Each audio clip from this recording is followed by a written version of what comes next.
procedure for the Privileges Committee was discussed and adjudicated on. And if my memory serves me correctly, Mr. Speaker, it was the process of the Speaker simply announcing that there were complaints and then sending it to the Privileges Committee that was a problem. In fact, the Speaker does not have the authority as the presiding officer to do so. In the letter that we wrote to the Speaker, we'd also highlighted several other procedural deficiencies that were being undertaken, and I certainly would like to seek clarity today. So my understanding of the process, Mr. Speaker, is that the first part, of which there is a formal complaint by the two members, which is fine, and that my understanding is I'm supposed to be, they are to present for 20 minutes, and I'm supposed to rebut for 20 minutes before the vote is taken to send it to the Privileges Committee. And then once it goes to the Privileges Committee, it goes through its due process, which you have outlined. The other problem that we had identified, Mr. Speaker, was that, and I see that we've rectified it by some of the persons that were on the Privileges Committee were persons who in essence ought to recuse themselves simply because we were in court. I've noticed in the first matter that we have, of 5 members, we have 4 government members and 1 opposition member. So, Mr. Speaker, again, I had put in my letter to you all that the way that Trinidad had resolved this issue was to reduce the Privileges Committee, or any committee, to the size of the opposition. So in this particular case, Mr. Speaker, given that I would also have to recuse myself, in essence, there would only be really 1 opposition person that could participate. Therefore, what they would have done in Trinidad, I'm not suggesting it be done here, I'm just saying to you what they would have done in Trinidad, is they would have had 1 opposition member and then the Speaker. And I'm happy to see that we've chosen to use the Deputy Speaker in this instance. So the question is that the other issue that was brought up, and I did not notice it, and please forgive me on the first presentation because I came in late. If I had known that this is where we were going to go, I would have made it my business to be here earlier. I was rushing out and obtained in terms of preparing for the next debate. The question is that exactly what am I being charged with? So the fact is that we don't have any privilege rules, from what I understand. So exactly what privilege am I in breach of? If I'm also to say, Mr. Speaker, that in both instances, in our standing order, if we are talking about the act of misleading the House, that is contained in the standing orders. And the members couldn't stand. Exactly, the member from Castries South stood on a point of order. But once there, I was allowed to proceed, and the House came adjourned, sign or die. According to our own rules, that has ended. I'm saying I'm not a lawyer. I just want to get clarity from you, Mr. Speaker, and whether in fact now I'm being given the opportunity. I would assume I've lost my opportunity to have responded to the member from Castries Central, but now in being able to respond to the member from Castries South, how much time do I have to respond to his charge? And if you can maybe answer some of the questions that I've put to you, Mr. Speaker, if in fact you choose to do so. Thank you, Member for Mikusot. First of all, may I put on the record that this is not the first time you have said it, that the court adjudicated. That never happened. What happened was a consent order between the lawyers for both parties. So there was no adjudication of the court. Secondly, member, your entire premise has been on a privilege committee. Neither member spoke to a privilege committee. They spoke to Standing Order 75 73 for special select committees. You also spoke to the composition of 4 and 1. The standing order does say that a select committee shall have no more than 5, and it shall reflect as accurately as possible This membership shall reflect as accurately as possible the membership of the House, the ratio of the membership of the House. 4-to-1 is almost exactly the ratio of the House. So the one member, and in any event, even if there were a breach of the ratio, considering the object of the select committee were accusations made by yourself, you could not have been a member. No charge has been leveled at you. This is not a court of law. No charge has been leveled at you. The two members have indicated that you made statements, that those statements were injurious to them. In the case of the member for Castries South, he's on record as saying that if any of what you have said is even remotely true, it challenges his very being in this august chamber. And he wishes for the record to be shown that none of what you said is true. And that is why he has gone by way of select committee. Both members did state that notwithstanding that standing order 24 did not require a motion to have notice, they have nonetheless, out of an abundance of caution, invoked standing order 25 to dispense with notice if in fact it was deemed necessary. And under standing order 25, the House may give permission to dispense with notice, which the House did do on both occasions. There is no matter that can cause a House of Assembly which can regulate its own procedure from so doing. So, was there anything else that you asked that I haven't touched on?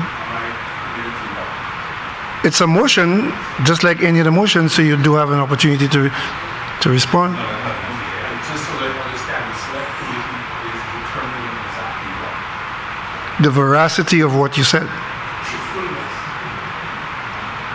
But before you proceed, member, let me just put the question, because you rose on a point of clarification, so I had not put the question as yet. The question is that in keeping the standing order 73, be it resolved that this honorable House do appoint a special select committee to inquire into the veracity or otherwise of the allegations made by the leader of the opposition and the member for Meekwood South. And be it further resolved that the House of Assembly appoints a special select committee comprising the Deputy Speaker as chair of the committee, the member for Babino, the member for Soufrière Fort Saint-Jacques, the member for Vieux-Fort North, and the member for Sourzel Saltibus as members of the committee, the quorum of the committee being established by the presence of at least 3 members, and that this special select committee submits its report to the full House on or before the 6th of June 2023. Member for Meekwood South. Mr. Speaker, without prejudice to anything I may do consequential or after, and not taking away from any of my rights, I found it intriguing, Mr. Speaker, the member from Castries South, his very interesting process of trying to compare policy issues with individual issues. So if I can, Mr. Speaker, first let's deal with the diplomatic passport situation that he brought up. It is true, Mr. Speaker. The situation of the allegations that the member from Castries South, while he was High Commissioner, and that I questioned his integrity. Questioned it. And he chose to take me to court. In terms of trying to skirt around the issues, we still have to deal with law. The reality is that that case was at the Privy Council, which was heard, in fact, the day before we came here to debate the CCJ, Mr. Speaker. And how did that come about? We had a situation in which the then High Commissioner lobbied his then cabinet for almost 1 year. But he would just do things, not making allegations. Member for Castries South, member for Meekwood South, you have a right to defend yourself. to rebut. The motion is specific to the allegations that you made at the sitting of the House. What I would caution you against is to now repeat something that the member may utilize the very procedure that you have spoken about to immediately invoke the Privileges Committee, which is something he can do. Because if the allegation was that the Speaker did not have the authority to bring the process, that it was for the member to immediately do it, I think it was under Standing Order, is it Standing Order 53? Thank you very much, Mr. So Speaker. I would just caution you on that. But Yes. I'm not stopping you, I'm just... Thank you, Mr. Speaker. I'm simply saying that the member stood to present a motion in which, whether he wants to admit or not, by innuendo, that he has made certain allegations against me. I'm not the one who brought up about the diplomatic passport. I'm not the one who brought up anything about the car. I'm not the one who brought up, now he's brought it up with regards to the joint account. So I would imagine, like any other debate, Mr. Speaker, the fact that he would have opened up those subjects, that I would be given an opportunity to respond. Now, again, Mr. Speaker. Please, member, I did not stop you. I said I would not stop you. I was merely cautioning you. I did say that. No, Mr. I understand, Mr. Speaker. I'm just saying, I'm giving the rationale for what it is that I'm doing. And at the end of the day, after he's given his explanation and I've given my explanation, the House is going to vote to decide whether it's going to go to the committee stage or not. Mr. Speaker, that's exactly what I've just said, is that there will be a vote to send it to the special committee. I understand that. Mr. Speaker, the reason why we have a motion, member, is in order to give permission and to give authority to set up the special committee. Okay? So the reality is that you have to vote on it. So do the ayes have it? The ayes will have it. We understand that. And I understand that when we go to that special committee, that I know that all the members participating are going to do their best to be as objective and as neutral as possible. Okay? I give you all the benefit of the doubt. But I'm saying, Mr. Speaker, is that the member made certain statements, and I feel that they need to be clarity. So the fact is that the diplomatic passport issue didn't just appear by itself. The reality is that the public of St. Lucia, by means of a story in the Daily Mail, is when we found out for the very first time that we actually had an ambassador to the IMO. No, that's not true. That's not true. We debated. That's not true. The member didn't rise on a point of order, so you didn't have to sit. Yeah, that's correct. Yeah, you didn't rise on a point of order. So I'm just saying to you is that if we go back and look at what had happened, whether the members believe that that was the case or not, the public did not know that we had an ambassador to the IMO. And the fact is that it was an interesting case in which the member was using his diplomatic appointment as immunity in his divorce case. And the fact that it was the judge who basically said that they were passports for sale. And we were repeating that process. The Court of Appeal repudiated the judge.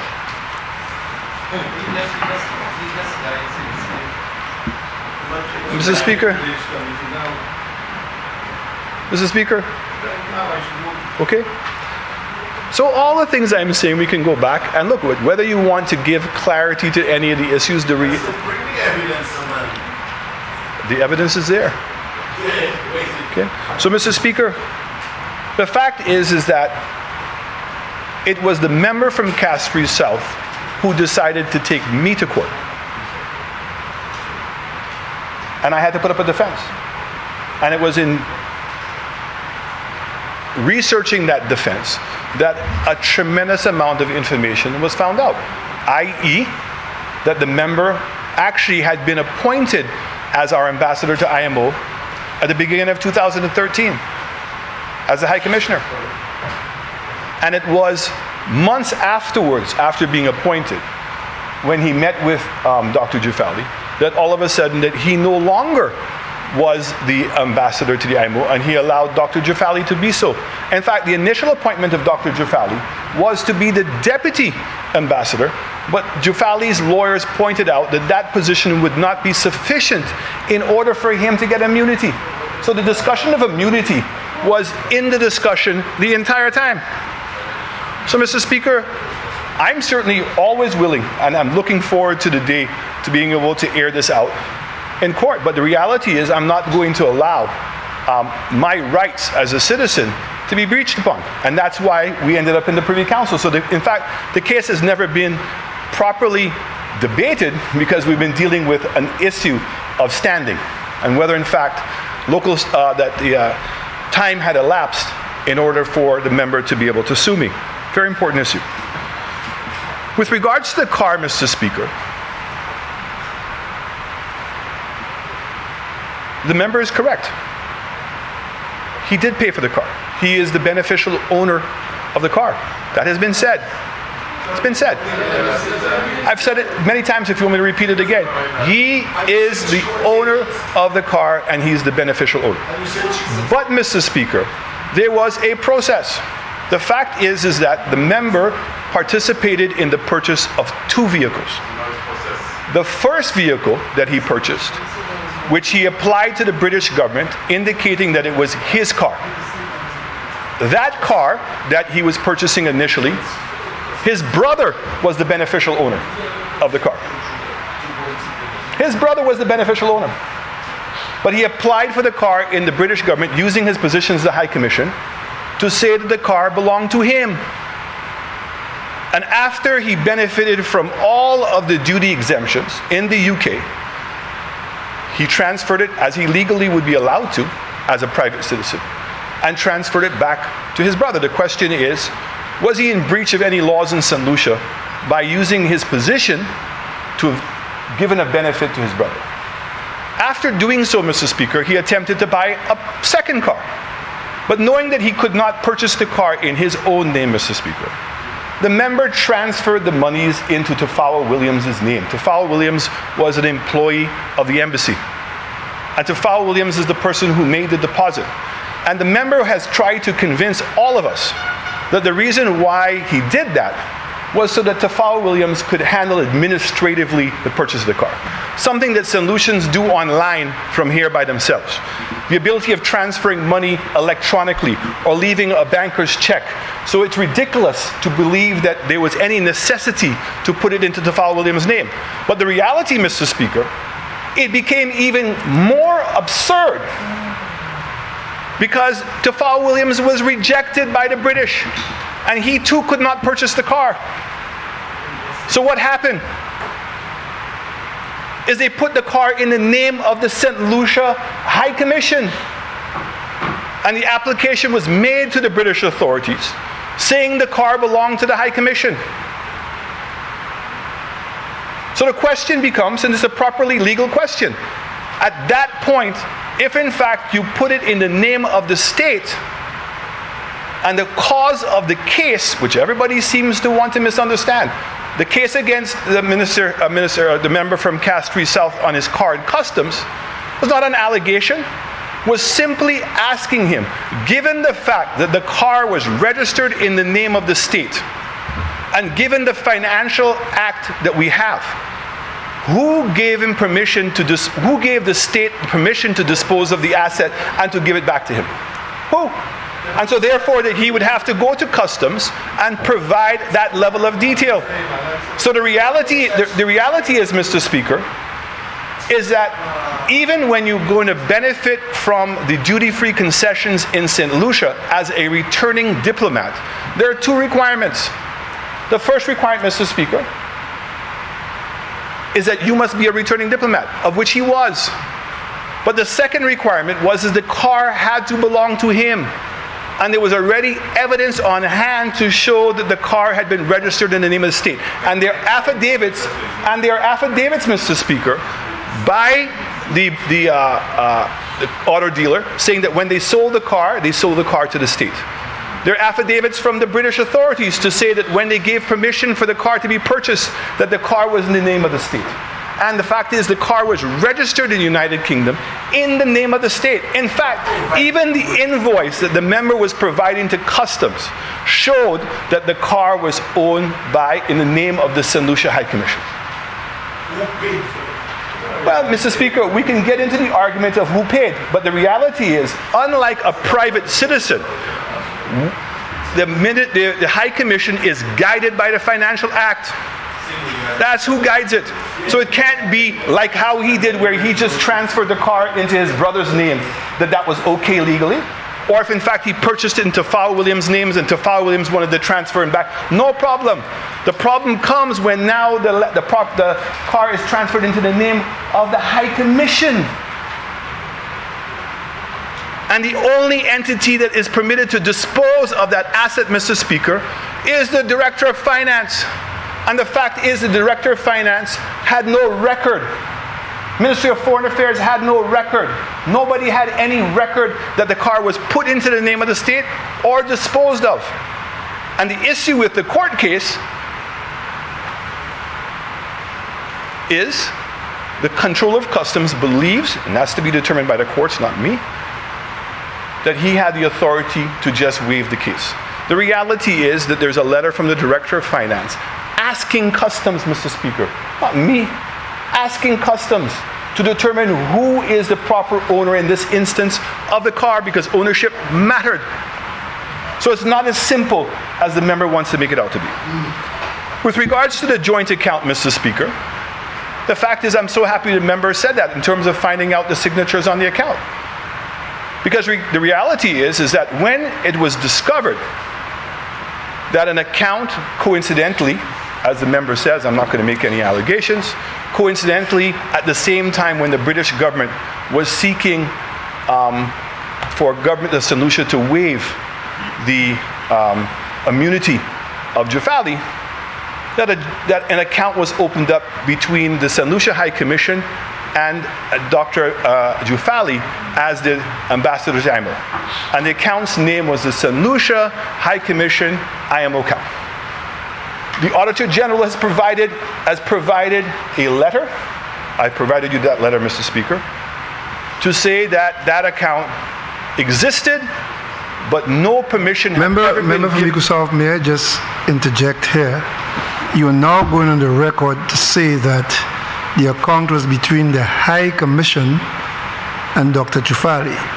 Your allegation on the day in question was that it was between the member for Castries South, which is what the select committee is about. I'm going to finish. So which is the correct? No, but you're going into an area. No, I'll answer the question. I'll be consistent.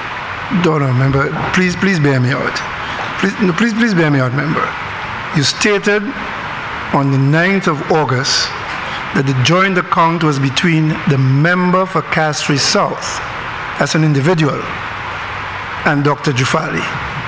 You have now stated that you said the account was between the St. Lucia High Commission, an entity, and Dr. Jufali. There's a fundamental difference. Which is it?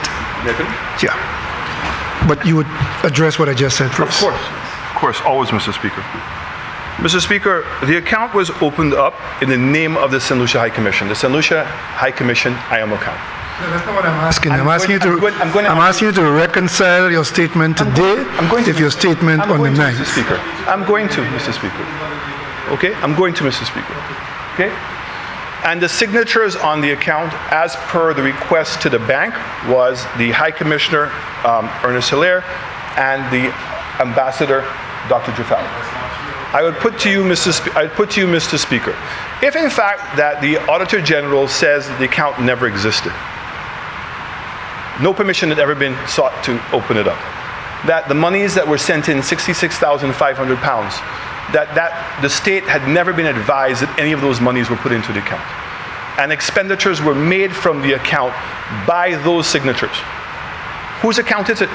So it's only a St. Lucia High Commission account. Remember, I don't wish to interrupt you, but you said you were going to specifically respond to what I said. I am. And is it your allegation that an account, if two signatures or more, is a joint account? Is that your allegation? always has been my allegation, Mr. But Speaker. how does, anyway, I don't want to get involved. It's always been my allegation, Mr. Speaker, because the fact is that, as I said to you, Mr. Speaker, is that the account was in the name of the St. Lucia High Commission alone, but the state never knew it had the account. Our Financial Act requires that if you're going to open up an account, any government account, you must first seek the approval of the Accountant General. If you're going to spend any money, you must advise the Director of Finance that you're receiving money, and it must be included in our budget so it can be part of our consult. You cannot just receive money and decide by yourself how you're going to spend it. That's the reality. So the fact is we had an account that was operating out of the system. So who owned the account? Who was controlling the account? The two signatures of the account. That's who was controlling the account. So, Mr. Speaker, the fact... Mr. Speaker, I gave you the information, Mr. Speaker. The actual application from the High Commission to the bank, identifying the ambassador high. My signature? Sir, sir, Mr. Speaker, I provided you with evidence. Member, please be cautionary of the words you're using. I am using You very provided me with documents. Using the word evidence is a different thing altogether. My apologies, Mr. You Speaker. provided me with documents. It is the committee that will decide whether those documents amount to any more than just vexatious pieces of paper. Okay, Mr. Speaker. So the reality is that you have an Auditor General report confirming that the account existed, confirming that no permission had been sought to open up the account, and confirming that £66,500 had been transferred into the account from Dr. Jafali, and confirming that monies were dispersed to members in the office, among other expenses, and that the Auditor General indicated in the report that they were not able to get enough information to say an account for the entire £66,500. Not my words. Now the reality is that it's worth of another investigation. But the reality is that there are significant breaches. The same way that I can say to Mr. Speaker, it is highly suspicious and suspect that a High Commissioner would have found himself involved in the Rover Gate that he did. And again, the difference here is there's hard evidence. There are all the supporting documents to show this, versus speculation of what you think that may have happened or didn't happen. The situation with the account is the same thing. Mr. Speaker, the member brought up about DSH, and that all of a sudden we came into office weeks later and we signed a deal. I'd like to think that the Ministry of, Invest St. Lucia had given us a report and told us of all the discussions that had taken place and had advised us very well. I would say to you similarly, when the member from Vieux Fort South came into office and did the Hyatt deal. That was done pretty quickly. What? The Hyatt deal. Rochamel. So, Mr. Speaker, it wasn't Hyatt Hotel? Rochamel? No? And that wasn't done relatively quickly after you came into office? Sure, there was a deal with the developers of the Hyatt project in order to give them a guarantee, which there was questions by the Ramshaw report as to whether that was done properly. But I'm just saying to you, at the end of the day... Remember, again, no, but this is a settled matter. The matter was actually gone to the High Court, Correct. the Court of Appeal, and the Court of Appeal ruled that there was nothing untoward, that in fact the signing of a guarantee prior to coming to the House was not improper, and in fact that's the only way you can do it. What could not have happened was the expenditure of monies prior to the guarantee being given by the House. But your inference that a deal was made, this is not what the Hansard records show. What the Hansard records show is that the member for Vieux Fort South, in his capacity as Minister for Finance, came to this House to guarantee a loan to ensure the completion of a project that was in train. So I would suggest you do not go down that wicket. So, Mr. Speaker, my memory doesn't serve me actually what you've just said. The fact is that there was a Ramshaw investigation into the matter. And in fact, we amended our laws so that you could not do that we had to come to the House to provide a guarantee. Now, again, member, Again, member, you have given your own version of history. The fact is that no bill came to this house to change any rules. Mr. Speaker, are we saying that we have not changed the rules in terms of government guarantees, and that we've not accepted the fact? No, you said the rules would change pursuant to that Rochamel matter. And Mr. Speaker, I was not really and I appreciate that. And I want to say to you, remember, I was making reference to the agreement. So you said that I came in and did an agreement with DSH in a matter of weeks. I would say to you that similar administrations have come and found projects that were ongoing and did similar things. So let us not, and that it happened with Rochamel. Rochamel. It was not. It was not. I was there. So, Mr. Speaker, let me move on. The member also made reference to the Daher Mall, almost to suggest, to the innuendo that they could have made allegations based on how egregious they find the deal. And he said that we sold the building. Mr. Speaker, I want to say it again. We sold the ground floor. It is true. And I want you to provide the member from Castries. Remember, the document of the sale is a document of the house and does not reflect what you have just said. Mr. Speaker. Member of Castries Central, please withdraw that statement. Thank you. Mr. Speaker, I stand here with the fear of potentially being contradicted, and I repeat myself again, that the ground floor of the building was sold, and the government retains the ownership of the upper two floors. And what was done is that the government did a deal in which the developer, the land is owned. Member of Castries Central, please let him proceed. That the deal that was done is that the developer agreed to finance the development of the building. So in essence, the $15 million that we, or $13 million we sold the property for, that money, the government sold it for, that monies were put back into the pot, that the cost of refurbishing the building was about $44 to $50 million for the upstairs part, that they went in and built out the whole building. There were shared costs on the public space, the parking, etc.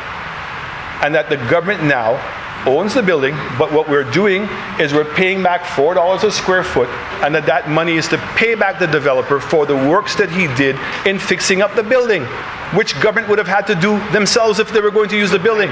So this way, Mr. Speaker, exactly, but NIPRO didn't. But you didn't ask them. You said you gave a friend of yours to do it. Oh, a friend of mine. Mr. Speaker. Oh boy. So, Mr. Speaker, I assure you that even NIPRO, right, could not have done it as a good enough deal. And there was a separate committee reviewing the entire process. Okay? So in fact, there were multiple of people who expressed an interest, but nobody wanted to take on and buy, because actually the government wanted to sell the building. But everybody was worried about the rental for upstairs. And this was finding a way of compromise. And the fact is that if in fact that we're going to be discussing in the debate the whole issue of rental, here it is, that 77,000 square feet is being made available to the government at $4 a square foot. And when you go and see now that every single time that we're renting new places, the Prime Minister, the Minister of Finance would know that, $6.50, $7.50, $8. And the reason why those prices are there is because those persons who are building out the space for us are putting in the drywall, putting in the lights, and preparing the property for us to be able to use. And we're getting this because it's our property upstairs. All we did is we paid the developer to build out the space upstairs. Nothing different. So, Mr. Speaker, with regards to the vaccines, the member indicated that there was no due diligence. I would certainly suggest to him that he go back and look at his records, because the Ministry of Health, the Ministry of Finance, and also the Special Delivery Unit facilitated significant amount of due diligence on this process. Significant. Including me calling up 2 other prime ministers confirming that they were also committed to being involved in the deal. Mr. Speaker, this suggestion, my brother-in-law is an agent for cement in St. Lucia, which has been known. The gentleman does business in cement. But my brother-in-law was never involved, did not participate, didn't even know about the vaccine situation. And in fact, that I by myself did not make that decision. This was a collective decision that was made by all of us. And the reality at the time, Mr. Speaker, there were no vaccines. There were no vaccines available. Mr. Speaker, the dead weight never knows anything. So, Mr. Speaker,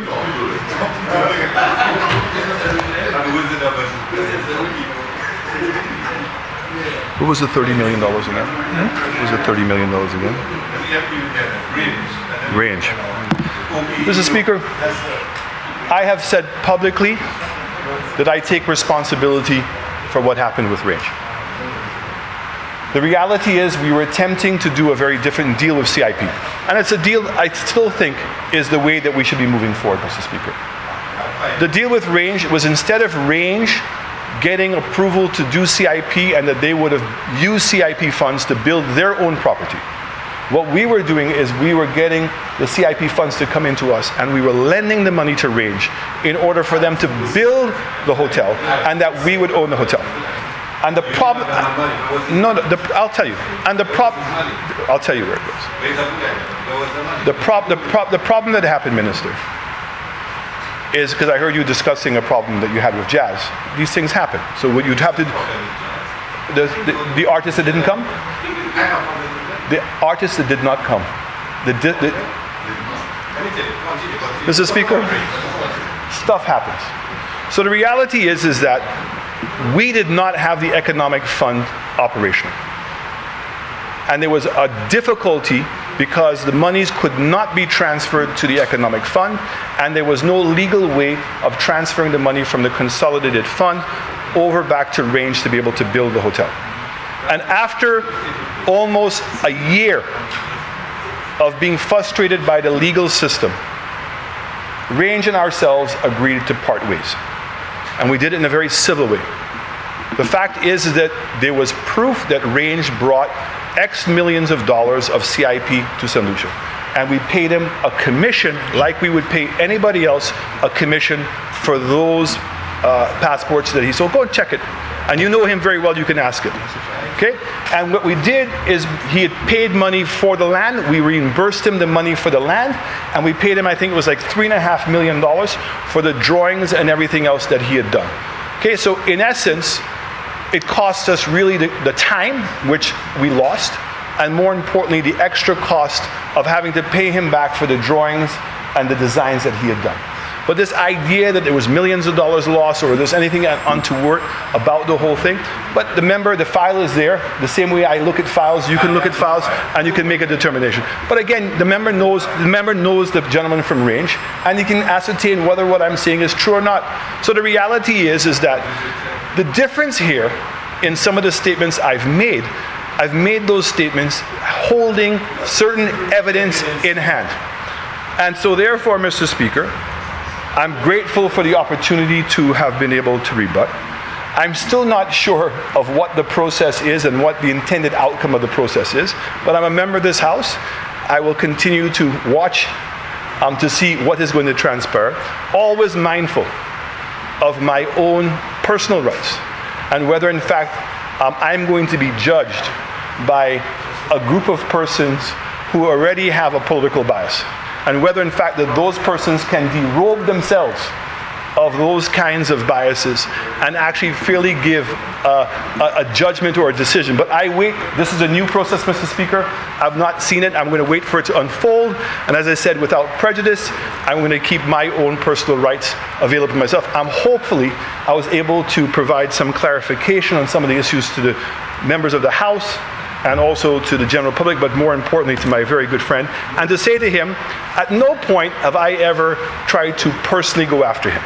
But the reality is, Mr. Speaker, some of the things that he committed, and particularly given his level of education, given the fact that he was a permanent secretary, these are things that he ought to have known better. Okay? And it would have been better that if he had accepted that there was a breach in the processes, but the fact is exactly what the member from Cass-Free Central said. His immediate defense suggests otherwise. I thank you, Mr. Speaker.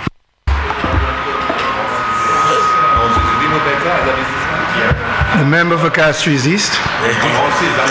Mr. Speaker.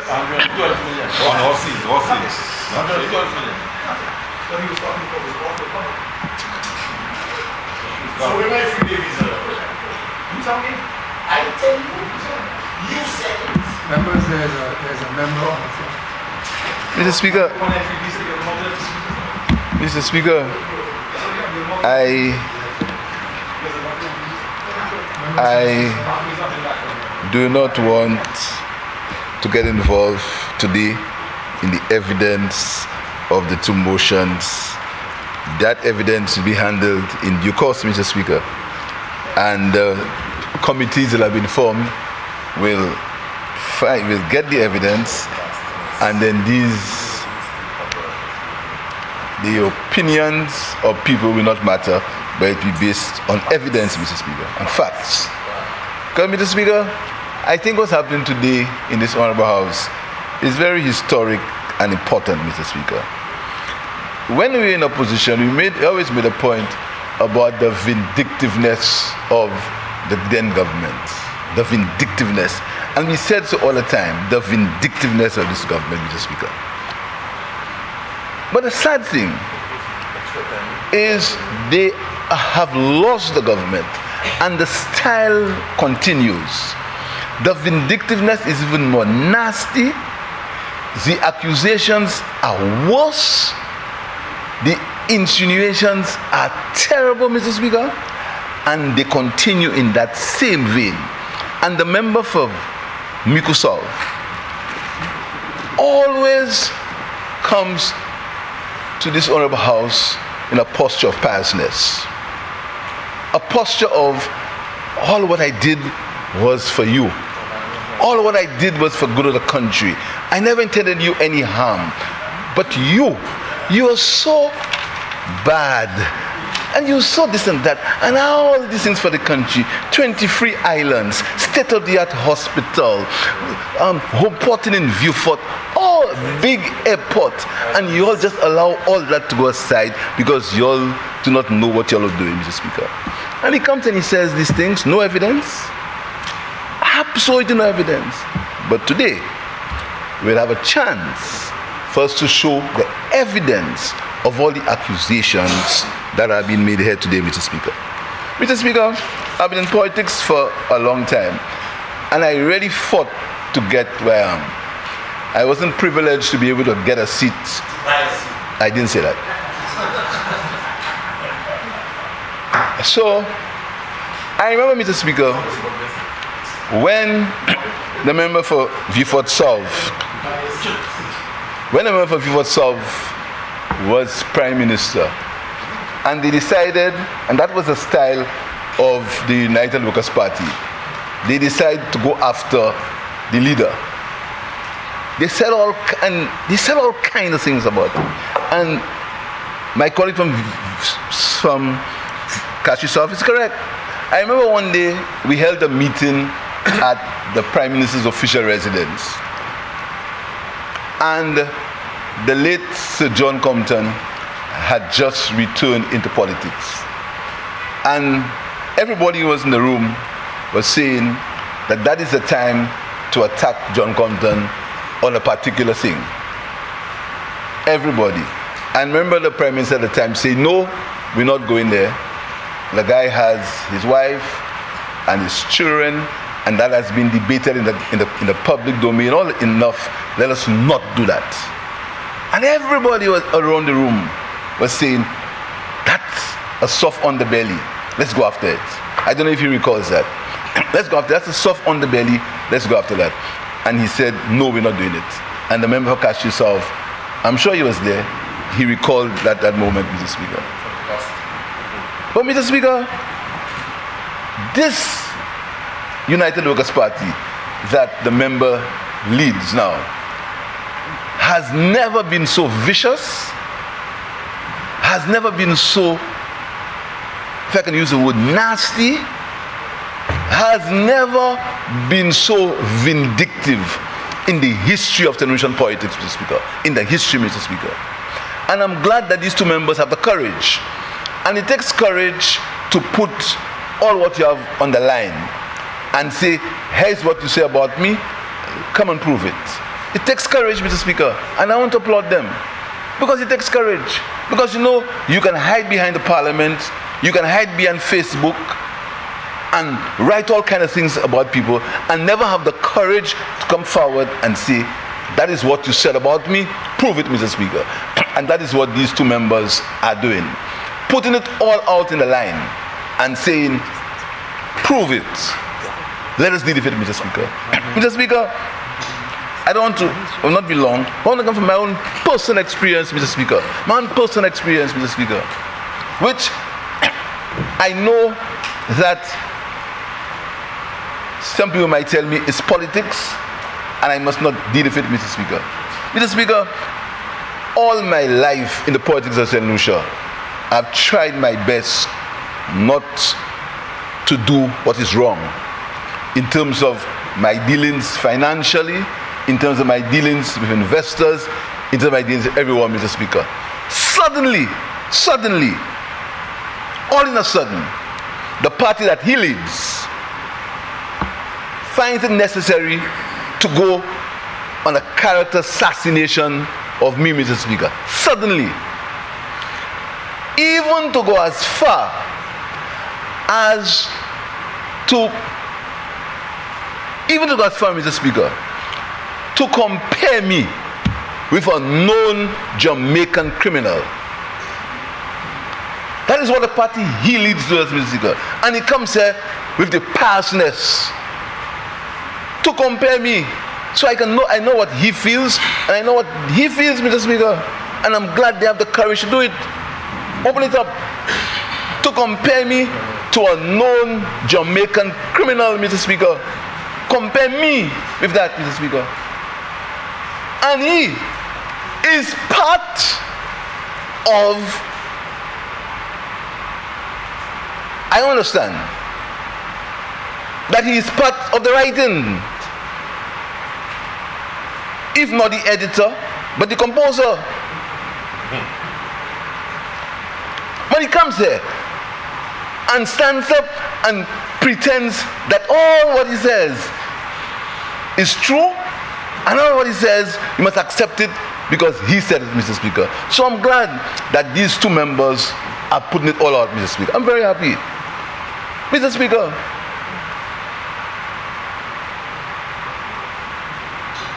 I came to this honorable house and I clarified with evidence a certain issue. You know what his party did? They said that is true, now they've changed. It wasn't friends who gave me the BMW, but it was a loan. But the loan I took, I got the loan because I put the owner of the bank on the board.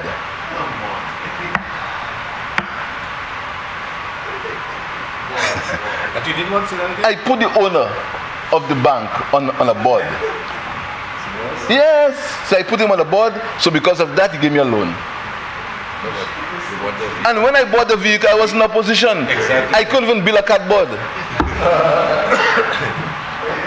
Yes, you didn't. Oh, you doesn't know. Oh, you ain't that. I tell you, lead them fellas, guys. Mr. Speaker, that is what is on. You want to see it? You want to see it? You want to see it, Chief? That you didn't read it. That's where they reached, Mr. Speaker. That is where they reached, and he accepts that. He tolerates it.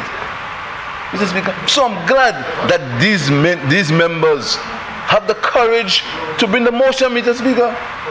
Secondly, Yes. Exactly.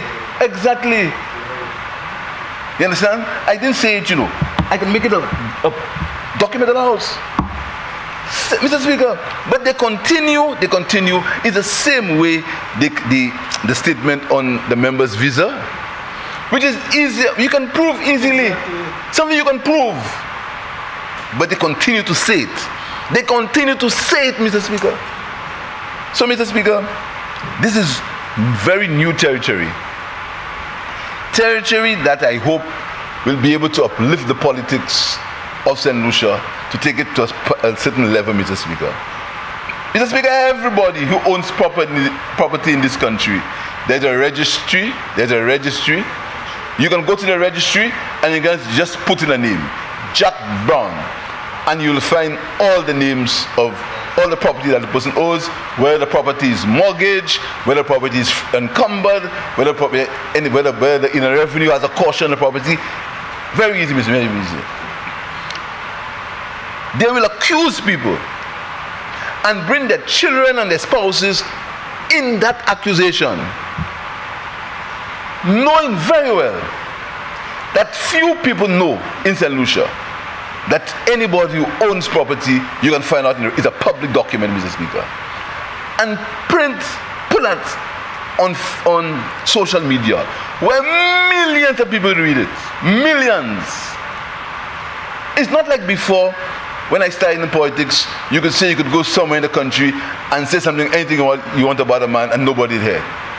That's what we used to do. That's what I said in Cashews, say it somewhere else. That's what we used to do. Because when you say it somewhere else, nobody heard, Mr. Speaker. Now anything you say and anything you write instantly is read all over the world. They know that. But they'll imply and write.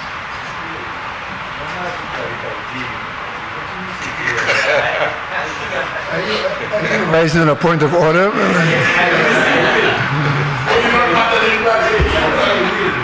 I cannot caution the member on matters made off the record.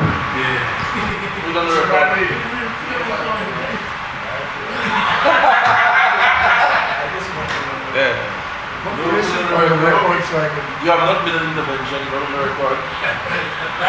On your mic.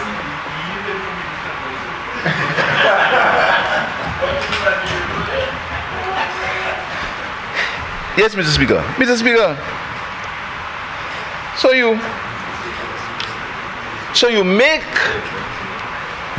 these accusations, Mr. Speaker, knowing very well that it can be proven. And I've said in this honorable house, and I've said to the entire world, anytime any member of his party, the leader of the opposition, can prove that I own any property than what I've disclosed in my integrity commission report, I will resign.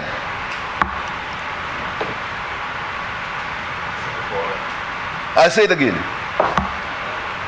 For the record, anytime anybody in the leader of the opposition's party, offer of United Pact, can prove that I own any property apart from what I have declared in my integrity report, I will resign. I'll leave politics. And I challenge any of them in his party to do the same. Let us match what we've disclosed in integrity reports and what we have and what we are beneficial owners of. Let's match it. We'll come to Parliament. I'll give mine. I'll give my plus my daughter and my spouse. That's the challenge. I'll put mine, you'll put yours. Let's put it on the table, and you will understand why you must not engage in political fabrications and political lies that will damage people's reputation. Because you can't be leader of a party and encourage people, encourage them, you edit it.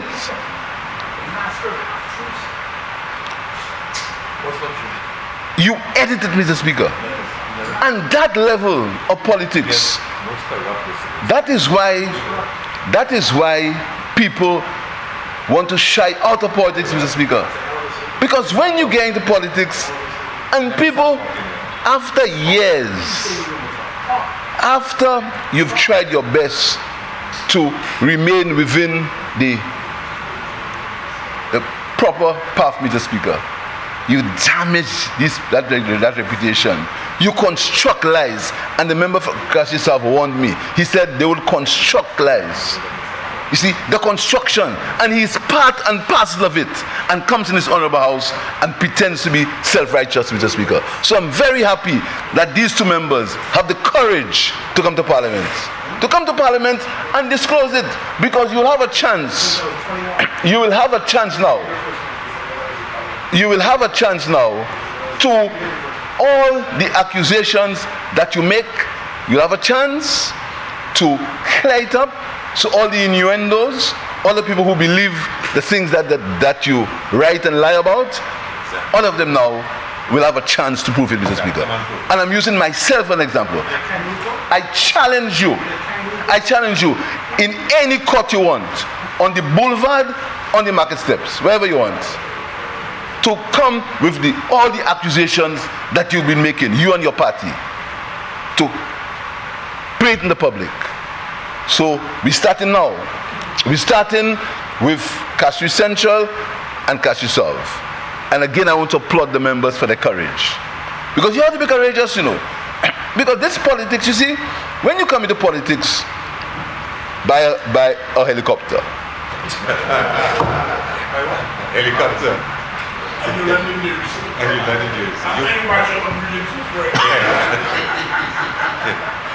When you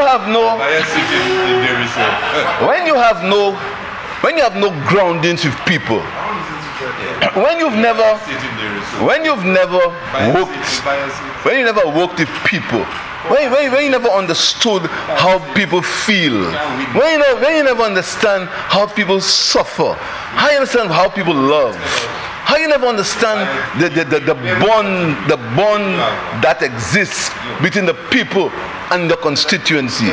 When you've never seen babies cry and babies laugh, when you've never seen children that you see from their mother's arms, and you see they work in a bank and they come and say to you, Mr. Pierre, thank you, you know, it's my school books, your school books send me to school. Exactly. When you have never felt that, you'll be how you are.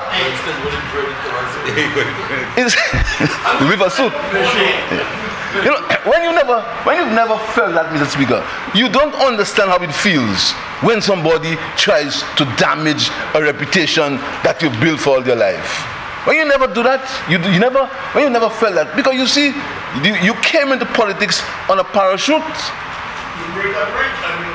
and then you landed, and when you landed, you got a friend to be able to influence people that, oh, you know, he won't do this and that because he's this and that. So he won't do that, and the people accepted you. But it was short because it only lasted for a while. Because when you haven't got the genuine love for people, the people find out. They find out when you don't love them, you know. They find out when you don't care about them. And that is why no matter what you'll try in Cassius East, you all will not be able to take me out. And there's a difference between me and you. That's a difference you don't understand. My politics is a politics of conscience, a politics of being genuine, a politics of loving people. That's the difference between me and you. And that is why, regardless of all what you've tried, all what you continue to try, first in my constituency, you will never be able to win Cassius East, not when you are leader. And Mr. Speaker, I've said that because I need to let people understand how I feel about the politics of this country. And all the surrogates will learn, as the member for Castries North learned, albeit late. That's why you talk to you. All the surrogates will learn, Mr. Speaker, what this thing is all about. All of them will learn, Mr. Speaker. So, Mr. Speaker, I look forward. I'm not on these committees. I'm very happy I'm not there.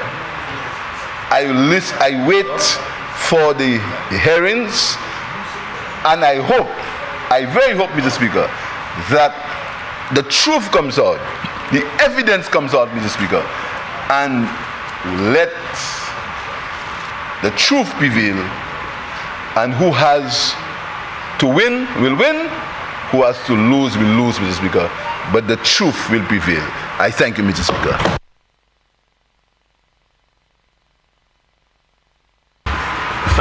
Five. Just five. Member for Castries Central. Mr. Speaker, I promise not more than 5 minutes. Just a point of correction, Mr. Speaker. I never thought, first and foremost, that a member being called upon simply to provide evidence of such assertions or assertions made would have gone on for so long. You said I had a 3-day visa. All you have to do is to show the evidence. You said that you said that the member for Castries South has a joint account. Show the evidence. Mr. Speaker, you see, people who lead in that kind of fashion really do not inspire people to follow them. You don't speak loosely, recklessly, and ask your opponent to prove what you say. The law is clear. He who asserts must prove. And I just saw a comment on Facebook where a wannabe from Grozile, the one that he practices Tanzanian politics, jumping from branch to branch. You know which one? Yes. What they call him, TP? Not Tim Mafipolio, sorry. You know, RP. Whatever his name. But Mr. Speaker, I was calling on the member for Castries South to prove what the leader of the opposition is saying is wrong. It is not done like that. It is not done like that. You have to be discreet. You have to be prudent. You have to stop speaking recklessly. Stop it. And you are doing it maliciously, spitefully, and to basically cause sensationalism. That is all you're doing. So, yes, Mr. Speaker. So, the maxim is, he who asserts must prove, and you'll have an opportunity to prove whatever you said. Mr. Speaker, very quickly on the diamol, I will not stand here and listen to any member speak to an issue of which I have intricate knowledge and is in possession of documents for. The diamol, Mr. Speaker, was bought when the member for Castries North was Prime Minister.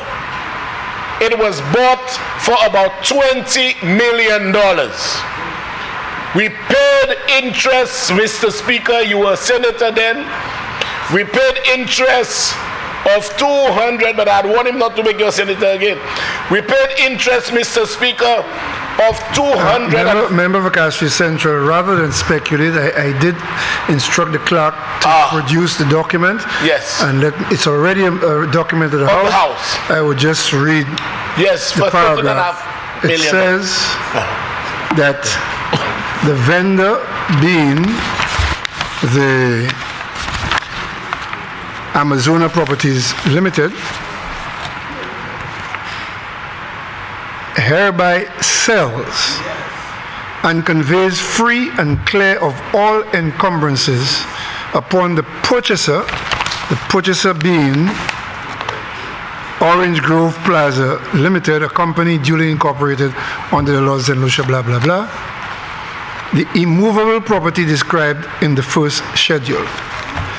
The first schedule describes a piece of land, and then it goes on to say the land comprising 5.4 acres, together with all appurtenances and dependencies thereof, including the buildings erected thereon. These are This is a document of the House, that's the facts. So, Thank you. member for Meekwood South, for the record, and the deed of sale is dated the 26th of May, 2009. And it was executed by Mac Maraj. Well, we won't go into all of that. That is how I know the document, Mr. So the records that are documents of the House show that the property was sold. Proceed, member. You know, and I could not sit here, Mr. Speaker, and listen to the leader of the opposition utter fabrication after fabrication. The property was sold for $13.5 million after we bought it. Imagine, Mr. Speaker, the meeting basically to entice people to agree to buy the property was held at Coco Palm. At Coco Palm. That is a fact. I was present. We were paying $252,000 a month in interest on top of the $20 million, Mr. Speaker. So government spent a total in excess of $50 million. In excess, the combination of interest and what we paid was in excess of $50 million. It was over $50 million. It was sold by the last administration for 13.5. And guess what, Mr. Speaker? Out of that 13.5, they signed a development agreement juxtaposed to that deed of sale, agreeing to rent 2 portions of that very building. 2 portions of that building. One of the portions needed $12 million to be retrofitted. Are you hearing this? So they gave us $13.5 million, but we have to give them $12 million back to retrofit. And it was 2 areas in the building, Mr. Speaker. One was 78,000 square feet, and the other at $4, and the other about 65,000 square feet at $8 a square foot per month. So don't talk about the 78 alone. And mind you, Mr. Speaker, the totality of those 2 areas, one was 313,000, one was 520,000, comes to over $800,000 a month, excluding other payments for security and maintenance. So in effect, Mr. Speaker, we bought the building, spent over $50 million on the building, sold it for 13.5, gave back 12 for to retrofit the building, and then turn around renting it for almost $1 million a month for 16.5 years. Our total rental there is over $180 million. And you come here, say we sold a floor, 16.5 years by 16.5 years by 12, 78,000 square feet at $4 and 65,000 square feet at $8 for the court. For the court, you know, that's not the point. Those are the things you agreed to. And then you stand here and want St. Lucians to believe that you were the most prudent manager. Laissez-le dire, avant moi parti, moi voulais dire créole. Nous tenions un building nous acheté pour $20 millions. Nous devons payer les terroirs, nous payons les terroirs 200 $1,000 par mois. Les terroirs. Tout l'argent venu en haut, $50 millions. Dernier administration of Vanni, yo Vanni pour $12 millions. Et yo ravier loué à deux building pour $1 million tous les mois pour 16 l'année et demie.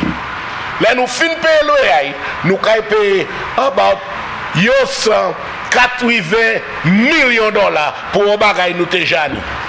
You know, and you want to talk about the truth and this and that and the other. That is why I couldn't stand here And right here, you were telling the chamber an untruth. And I thank God that the house is in possession of the deed of sale, where you sold the entire property, and stop letting solutions believe that you sold part of the property. You sold the entire property.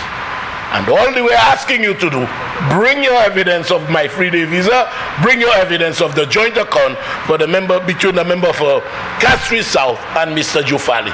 When you do that, you'll be exonerated.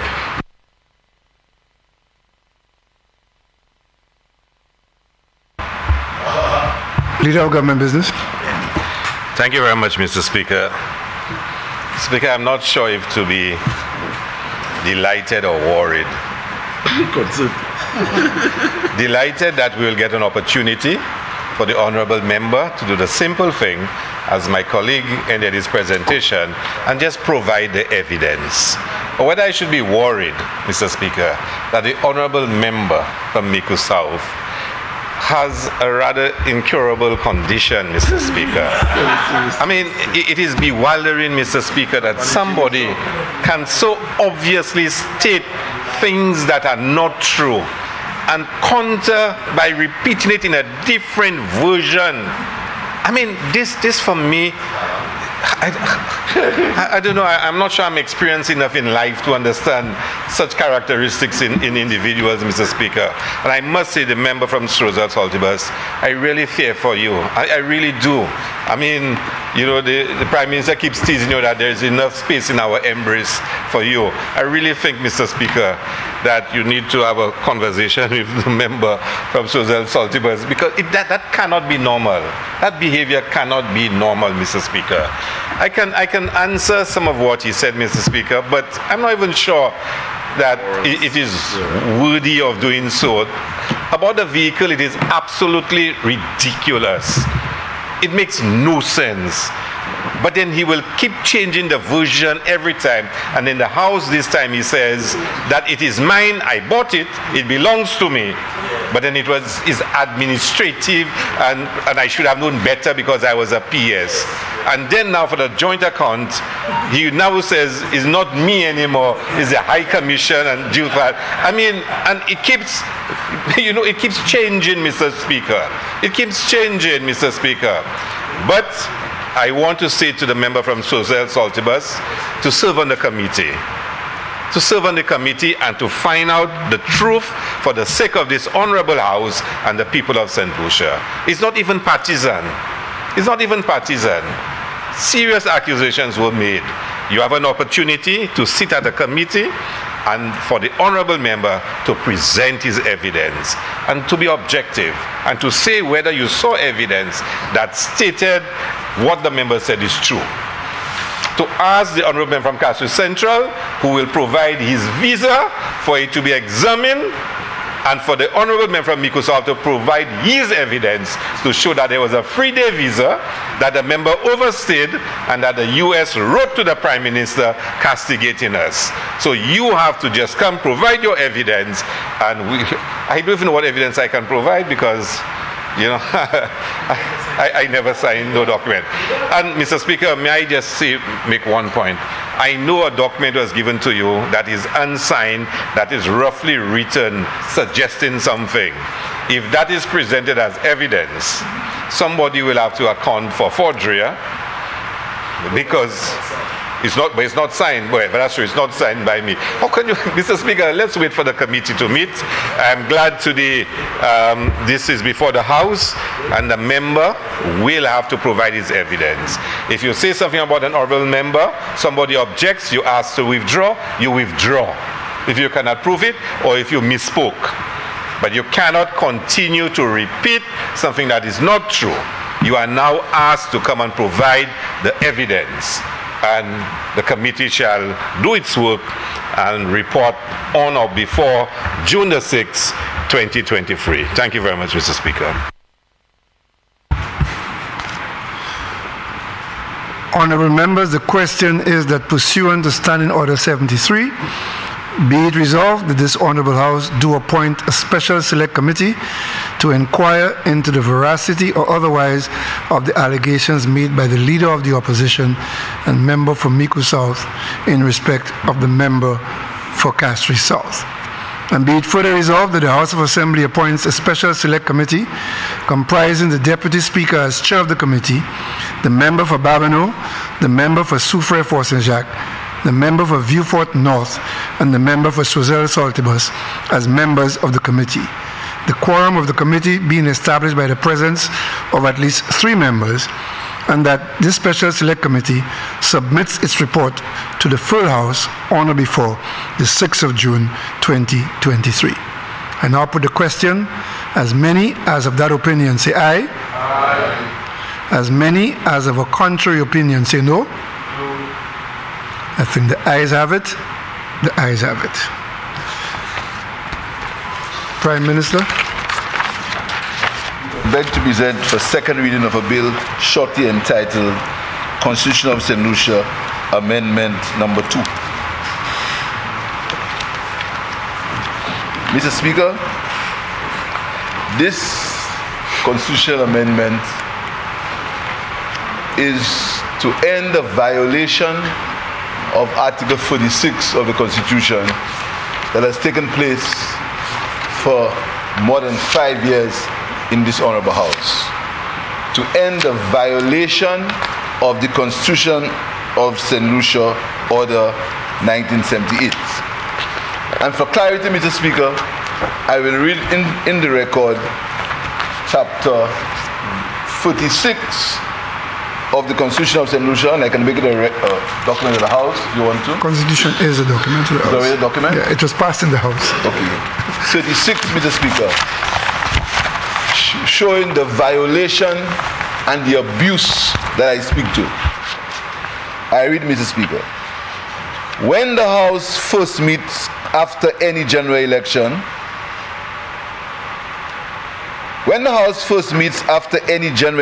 of members, and before it proceeds to dispatch of any other business except the election of the Speaker, the House shall elect a member of the House who is not a member of the Cabinet or Parliamentary Secretary to be Deputy Speaker of the House.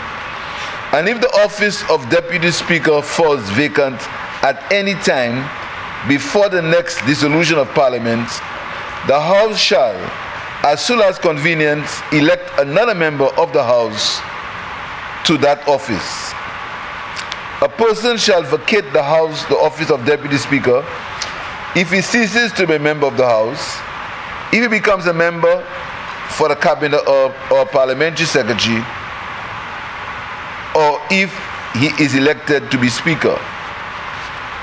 If by virtue of Section 44(3) of this Constitution, the Deputy Speaker is required to cease to perform his functions as a member of the House, he shall also cease to perform his function as Deputy Speaker.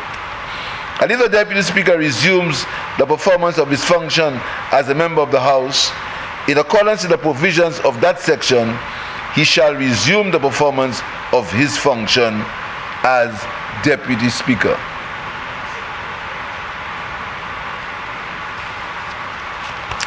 Mr. Speaker, this is the Constitution of St. Lucia, Section 36.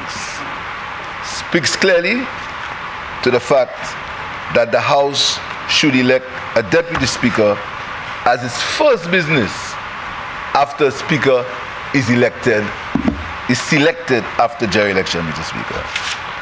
For 5 years, the last government never found it convenient to elect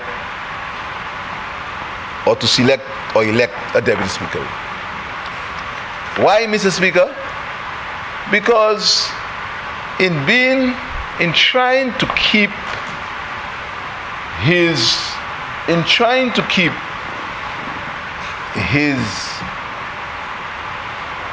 party together, even if there were 11 seats in the Parliament, he had won 11 seats, everybody had to be given a ministry. Those elected and some non-elected. And there was not the courage of leadership to say to some person, we have to follow the dictates of the Constitution, or if not, we will have to amend the Constitution with the support of the opposition.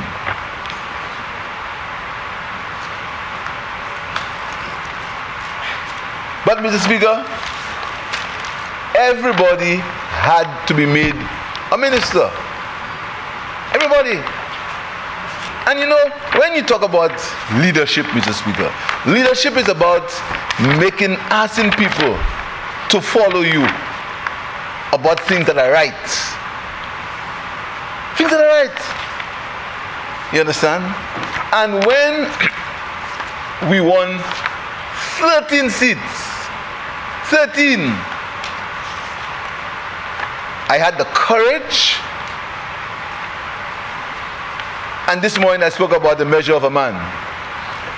I had the courage to ask the member for Mykonos, and I want to thank him, and I want to publicly acknowledge his courage and his love for people and his love for understanding. He accepted the position of deputy speaker. Even after he had created history, I just told Mr. Speaker, if I led a party that lost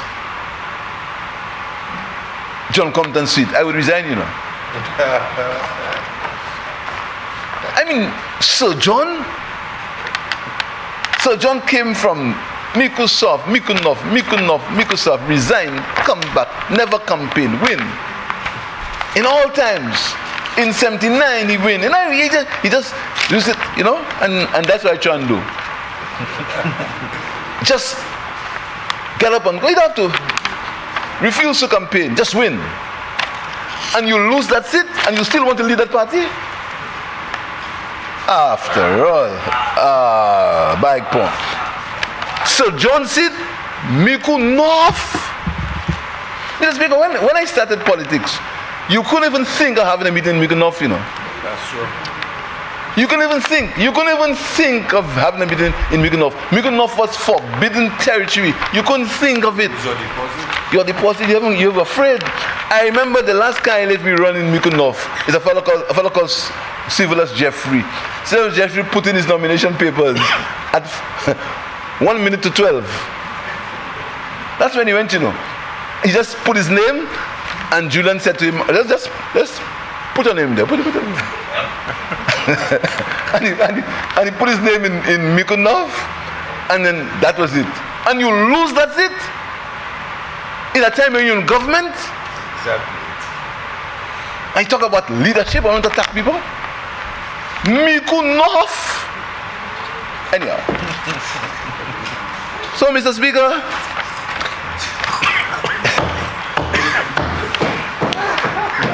the Constitution of St. Lucia, the great leader, speaks about in section 46 speaks about the deputy speaker, Mr. Speaker.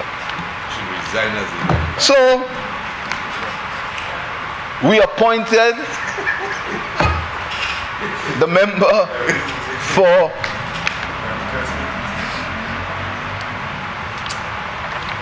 Mykonos as the deputy speaker, Mr. Speaker. And we decided that there was an anomaly in that there's a perception that in politics, in the small island, that the backbench is not strong enough. There are only 17 members, the backbench is not strong enough. So every member is not a pleasant experience. They don't want to be deputy speaker. Every member. But again, if you are a leader, you must have the courage to say to a man or a woman, you must be deputy speaker. So to clarify it, Mr. Speaker, we're doing it the right way. And that is the difference between us and them. That's the difference between us and them. We approach things in the right way. There is no back door. There is no bluff, no flashing mirrors. We do it the right way, Mr. Speaker. So we decided that we would amend the Constitution of St. Lucia, which allows us to amend it. Because, Mr. Speaker, what we are amending, we are keeping with section 41(1) of the Constitution, Mr. Speaker, that provides for the alteration of provisions of the Constitution. An alteration may take the form of a revocation with or without reenactment, modification by omitting, amending, or inserting additional provisions, or suspension of a provision for a specified period according to section 12413 of the Constitution, Mr. Speaker. Doing it the right way. Under section 41(6)(a), Mr. Speaker, of the Constitution, it says, unless there has been an interval of not less than 90 days between the introduction of the bill in the House and the beginning of the proceedings in the House on the second reading of the bill. Exactly what we did. We gave 90 days, in fact, gave 100 and something days for all discussion, just like the CCJ. 90 days. That's what the Constitution says. 90 days. So you have 90 days for discussion. But if you involve in internal battles, you can't discuss national affairs. You can't. I understand that. Talk for yourself. I understand the fact that you cannot get involved in national debates if you're involved in debate in your own party. So you have 90 days. 90 days, Mr. Speaker, to go out in public and debate the C. And I want to make a point, Mr. Speaker, if you allow me, on the CCJ. The St. Lucia Labour Party never made any comment on the CCJ, apart from what we said in our manifesto and my budget speech. The St. Lucia Labour Party never, the St. Lucia Labour Party never made any comment on the CCJ because he wanted the debate to be open, to be clear, and free of all political manifestations, Mr. Speaker. Mr. Speaker, so we made sure that the amendment that we are making, Mr. Speaker, does not violate the Constitution in any way, Mr. Speaker. And this is part of the government's promise to review the Constitution to make it more relevant. To make it more relevant. Because in England, where we copied most of our Constitution from, the Speaker can be not a member of the House. In the UK. The Speaker is a member of the House, Mr. Speaker. The Speaker is a member of the House in the UK. So, Mr. Speaker, we saw that in our circumstance, part of the review of our Constitution, we should take what we sought were the low-hanging fruits that will make our Constitution more relevant to what's happening in our country. So, Mr. Speaker, on constitutional reform, I want to make the point. You hear all the time from people who I hope do not know better. The Labour Party, the government is not interested in constitutional reform. The government, and most of the time we talk about the government as if we alone with the government, is the Labour Party. I want to put on the record, Mr. Speaker, a few letters that were written to the leader of the opposition. Because, the leader of the opposition always claims self-righteousness. I wrote the Prime Minister 2 letters and he threw it in the rubbish dump. I don't know if you have cameras in my office. How do you know I threw it? I never said so. You can never hear I said so. You always say people say things that they never say. I never said I threw. But you think I will be so disrespectful and déclassé to ever say that you are in a training rubbish job. But that's what you used to do me in opposition. You used to just discard me. That's That's what you used to do. You used to laugh at me. When we used to call you downstairs to have meetings about the way the cabinet met, that's something. No. Stand back at me. That's how you treated me. To put gas in the car. You say no. And when you get in government, you try and put gas in it. That's what you did me. I won't do you like that. I won't do you that. You change your office. You change the office. You spend hundreds of dollars to change the office. Thousands to change the office. You didn't want to go where the people are. That's why I went. He was there. The lady was there. But you didn't want to go there. The lady was there. But I went there, but you don't want to go there. You do not want, although we had arranged parking for you, you don't want to go there. Now you want to go somewhere else. I didn't complain. You never hear me come and complain. You never hear me come. I treat you with the dignity of a former prime minister and leader of the opposition. That's not the same I can say for you. I can't say the same for you. But so don't play as if I said you. I never said so. Mr. Speaker. Exactly. So, Mr. Speaker, talking about constitutional reform, Mr. Speaker. In August 2015, and I want that to go on the record, when they're speaking about constitutional reform and who is interested in constitutional reform.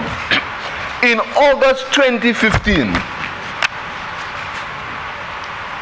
the House of Assembly passed a resolution in August 2015 where a parliamentary committee was established to identify and agree to amendments to the St. Lucia Constitution.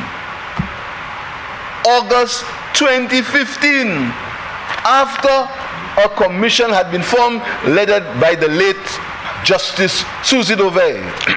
When the commission report came in 2015, we formed, the leader of government business, Prime Minister at the time, formed the parliamentary committee in 2015 to identify and agree to amendments of the St. Lucia Constitution. After we had a debate in this honorable house, some of us did not agree with some of the things that were in the Constitution, in the report from Susie Dovey. Some of us did not agree. There were some issues we did not agree with. So again, in the interest of discussion, the Prime Minister said, listen to me, let's form a committee in August 2015, let's form a committee for us to discuss and come back with it. It's on the record. You can read if you want. You can read if you want. 2015. The elections came in June 2016 and the people spoke, and as usual, the Labour Party always accepts what the people say, and we will, and we come back again. That's our style. We understand opposition. We've been there. We fight hard. We fight hard in opposition. We fight hard without defame and denigrate. We fight hard. We fight very hard. 2016 came, we lost the election. So we buckled down and we begin to fight with our soldiers.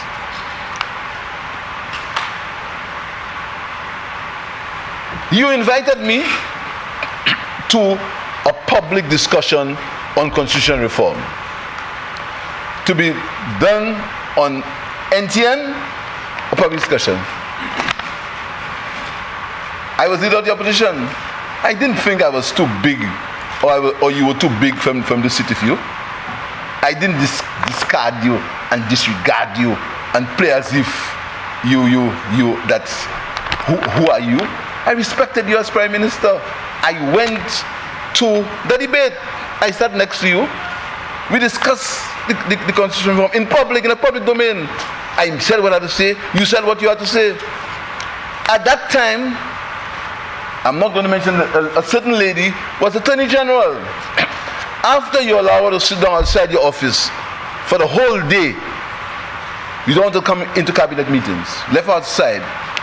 When a certain member of the party said to you, you cannot do an esteemed attorney that. You can't leave us sitting down outside the cabinet from 9 o'clock till 7 o'clock in the night and you come inside. When you stopped, you took her and you made her chairman of the Constitutional Review Committee. You made her. You wanted to get rid of her from Attorney General. The same way you did with the cabinet secretary. First time in St. Lucia's history ever happened. Anyhow, you're a historic guy. He lost it, So we had, that committee was formed, and then we nominated 2 members on that committee, the opposition, Calix George Jr. and Claudius Francis. We nominated them. We wrote the chairman of the committee, the lady, the coordinator, the learned attorney, and said, these are our members. We're ready. She wrote me back before her contract was over and said she's frustrated because you never appointed anybody. And he set it up. You never appointed anybody to that committee. And you're talking about interested in constitutional reform. But let's go further. When we got back into government in July 2021, the matter of constitutional reform was still on the table. So we revived that, and by a letter written to the Honorable, can I say his name or the Honorable? Can I say his name? Can I read the letter? The Honorable Alan Shasley, leader of the opposition and member for Microsoft. He was Nora House, Point Seraphine Castries. That's where the office is, not Selby Street. On the other, it was too close to Mondino. Can't be there. One demonstrating Marchand. Dear Honorable Leader of the Opposition, I have been directed by the Honorable Speaker of the House of Assembly to bring to your attention resolution of the House of Assembly dated August 25, 2015, where a parliamentary committee was established to identify and agree to amendments to the St. Lucia Constitution. The constitution of the parliamentary committee, as authorized by Parliament, is as follows: 3 representatives of the government of St. Lucia selected by the Prime Minister. 2 representatives of the opposition selected by the leader of the opposition. 3 advisors from civil society appointed by the Prime Minister on behalf of the government. 2 advisors from civil society appointed by the leader of the opposition on behalf of the opposition. 2 existing or former senators, whether currently appointed or previously appointed by the government, opposition, or the Governor General, as the case may be. 1 selected by the Prime Minister and the other by the leader of the opposition. The drafting expertise will be selected by the parliamentary committee to advise on potential drafts agreed to by the committee. In keeping with the passage of this resolution, please advise the Parliament of your nominees to the committee to allow the committee to formally begin its work as mandated by the resolution of Parliament. Thank you for your timely consideration on this important matter, and we look forward to receiving the nomination on or before October 8, 2022. Yours faithfully, Clerk of Parliament acting. I want to ask the Honourable Leader of the Opposition whether he ever replied to that letter. I'll sit to give him time to answer. I yield the floor. Voluntary. To ask whether he ever answered that letter.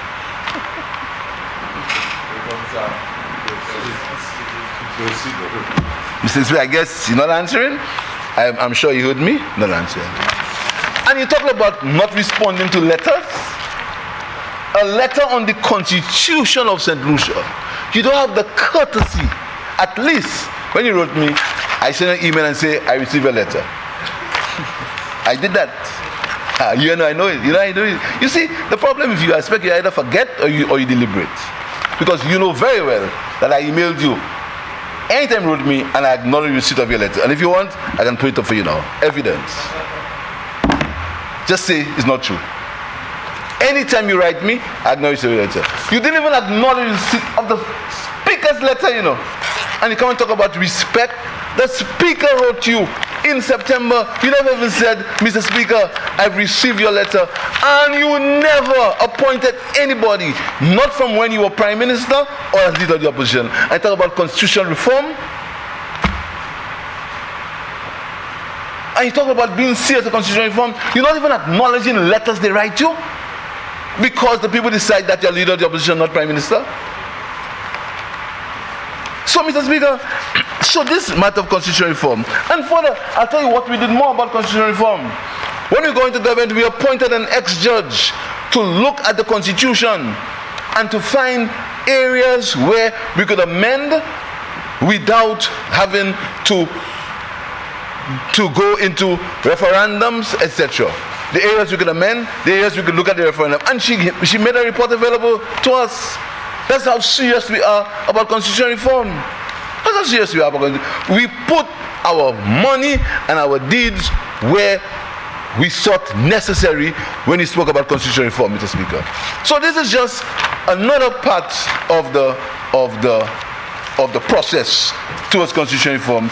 And my people, and I'm making a plea again in public, the leader of the opposition, to appoint members to that Constitutional Review Commission.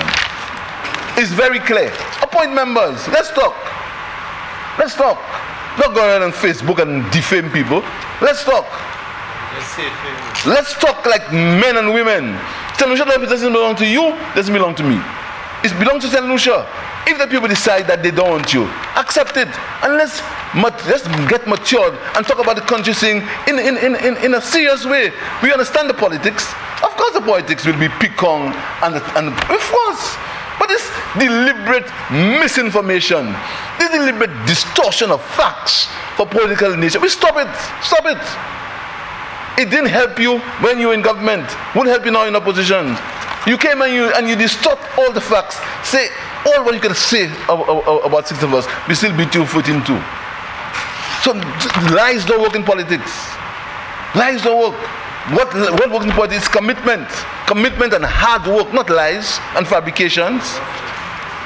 And trying to burn it down just because you don't have it.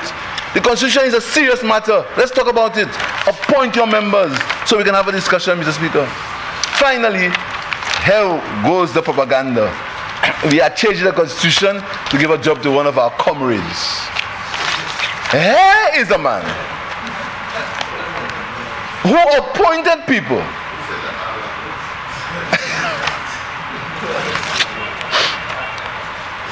here is a man who violated Section 46 of the Constitution. The poor Speaker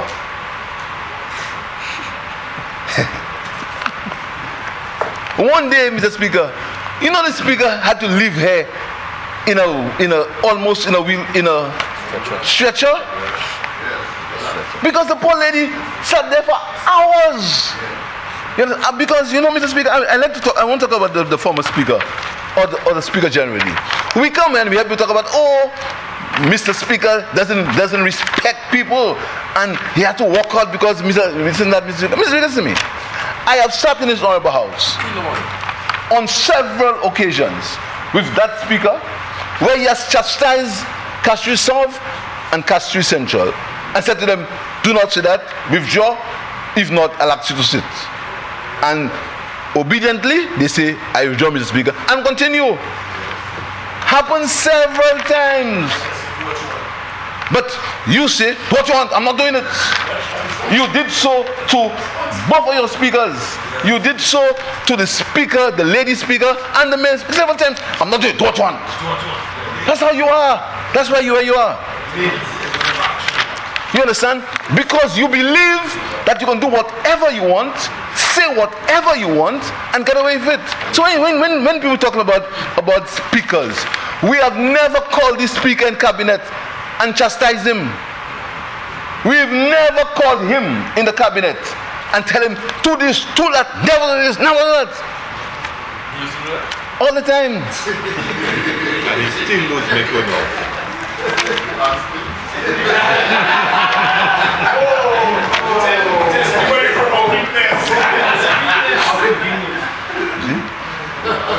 Son? Because you see, Mr. Speaker, He's in government. now instead of, so when the surrogates on the outside talk about the speaker, as if all of a sudden they have so much reverence for the speaker. The things you did, your own speaker, but you know what? They're afraid of you. So, Mr. Speaker, without a deputy speaker, the poor speakers, I feel sorry for them. I hope their blood is good now. Because they have to sit down there. Sit down there. Especially when we're talking. It's 2 hours we're talking for.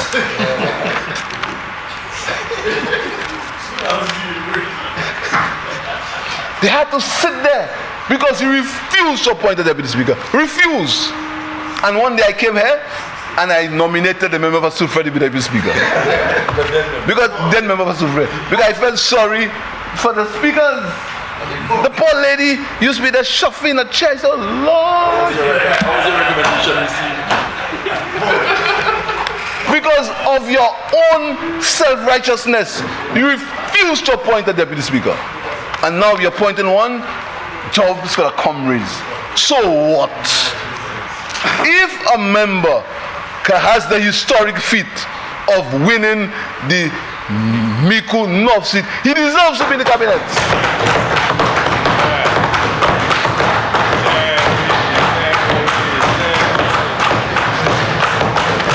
That's history. That young man made history. And to make it worse, he made it after he got himself in an accident. And you and your party, after you did the hypocritical thing, when the accident just happened, your party ridiculed him. Your party ridiculed him. And up to now, you're still doing it. Call him one leg this and one leg that. And then say that he has property by a van. Up to now, when we come here and talk about this righteous thing, and oh my God, these guys live a party, your guys are wicked. After he committed, he had the member of Mikunov had an accident, He lost his leg. He ran the election and he won. So he deserves to be in the cabinet.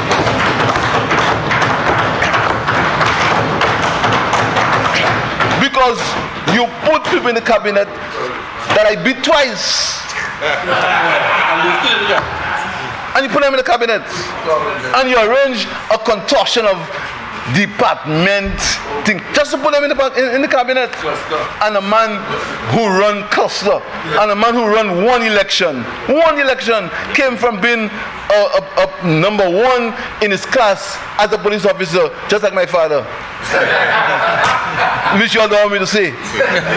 A man who won his seat on historic. John, come and see that you lose. A man that won that seat, you say he doesn't have a right to be in the cabinet, and we have jobs for the comrades. We have jobs for a comrade who deserves it. Yes.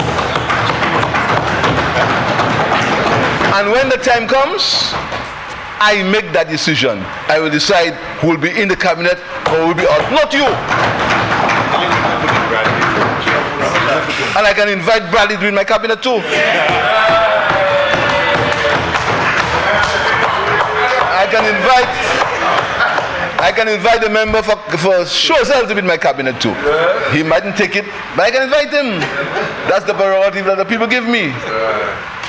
So don't predict jobs for the comrade, trying to dirty the waters. That's what you do.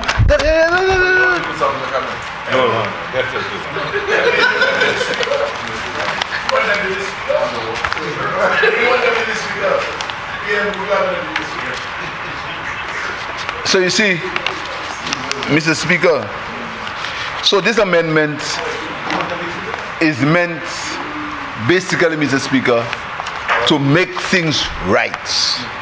To do things the right way, to do things the organized way, Mr. Speaker. And Mr. Speaker, finally, I always want to mention a member from Miku South, from Castries, Vifat South, who always spoke about following the Constitution and doing things the right way. I remember him saying to people, if you're dissatisfied, take the government to court. If you think your rights are violated, take the government to court. I remember I said, but how you can tell people to take the government? He said, yeah, that is their rights. Go to court. So we're doing it the right way, Mr. Speaker, the correct way. I want to urge members to support it, Mr. Speaker. And I think, and if you have any measure of manliness, you must support it too. Don't just get up there and attack. You must show a level of humility in politics. That's your problem. You must be a little magnanimous in the politics of the country. You must be able to say, I made a mistake. I apologize. I withdraw. Say that. That doesn't make you a less of a man. Say it. Say I apologize. Say I made a mistake. If you had done that, you wouldn't be where you are today. Because all you had to say the member for Castries Central, I made a mistake. I thought so, it wasn't so. I made a mistake. That's all you had to say. That's all you know. Nothing would happen. But you insist in something you know is not true, but you insist in saying it because you believe you can say it because you are who you think you are. And that's the problem, Mr. Speaker. Mr. Speaker, I urge all members to support it, including the member for Choiseul and the member for Microsoft, because it's a historic day. Thank you very much, Mr. Speaker.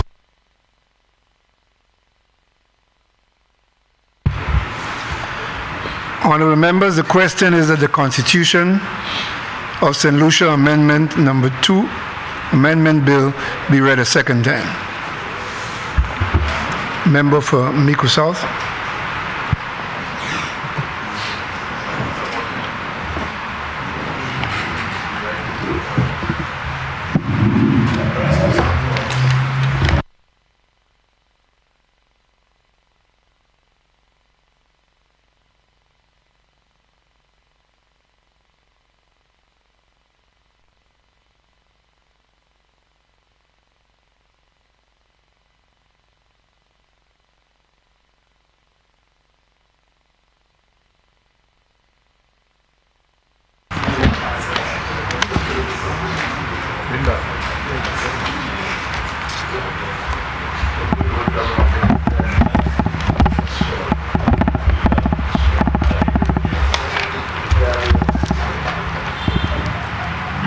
Thank you very much, Mr. Speaker.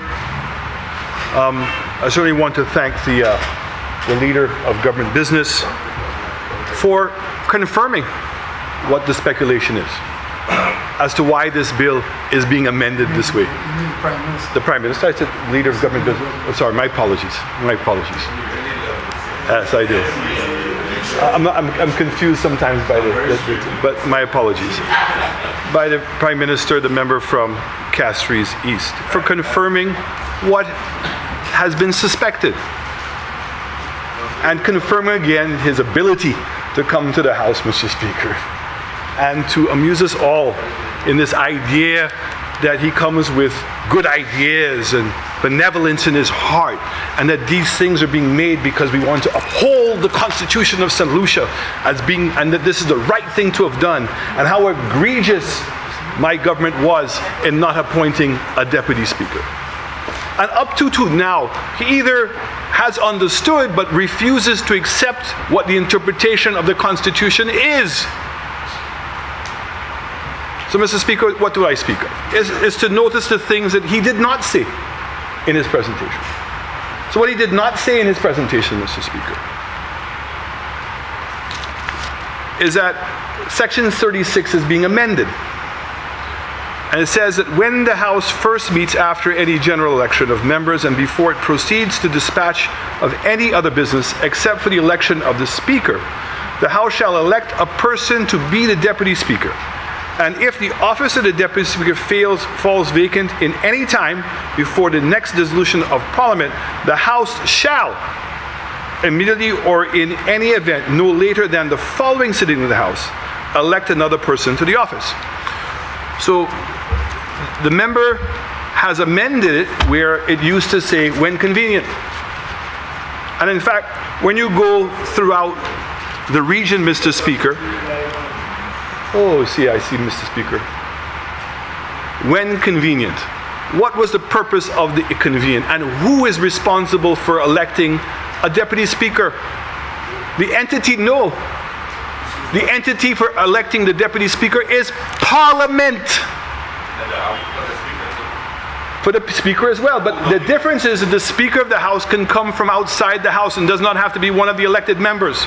But the requirement for the Deputy Speaker is that the Deputy Speaker had to come from the House and could only be somebody who was not a cabinet member or a parliamentary secretary. Once you became a cabinet member or a parliamentary secretary, guess what? You were no longer qualified to be the Speaker of the House. So the Parliament must elect a qualified person from the House.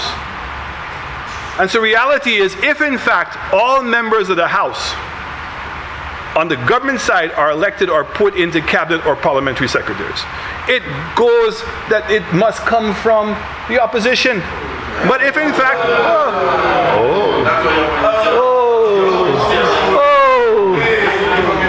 but that's what it says. Oh Lord. Oh gosh.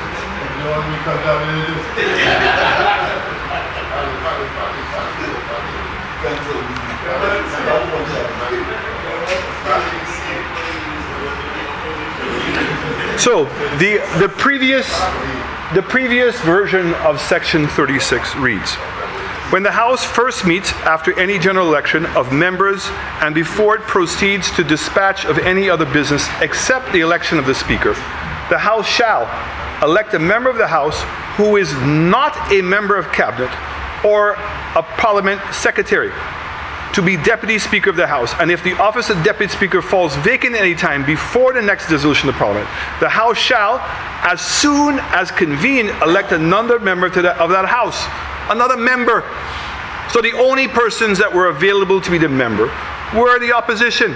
And if in fact, Mr. Speaker, nobody from the opposition wanted to be, then it was not convenient. So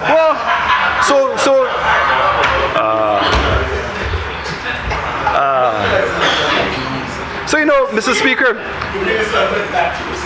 Speaker, the Constitution is very clear. Very, very clear. Very clear. Now, to show what they may consider to be humor, but really is a sad fact, Mr. Speaker, is that they have now amended it to say, right? Here's what they say. They're so clever. That the Deputy Speaker may be elected either from members of the House who are not members of the Cabinet or Parliament Secretaries, or from among persons who are not members of the House. So to cure the problem wasn't to go and reinforce the idea, and instead of coming to an amendment of the Constitution, to say that the Deputy Speaker must come from the government side. No, you didn't do that. Oh, it's not convenient right now for you to do that. So why didn't you vote for the Deputy Speaker? It wasn't from me. That was my interpretation of the Constitution and other people and other learned persons' interpretation of the Constitution. But if you are so wise and you're so caring and that you were so concerned, why don't you come and reinforce the Constitution? Why don't you amend the Constitution, Mr. Speaker, to say that the Deputy Speaker must come from the government side? Amend it. I gave you the opportunity. Amend it that way. Okay? But that... So we're filming now in the House, Mr. Speaker?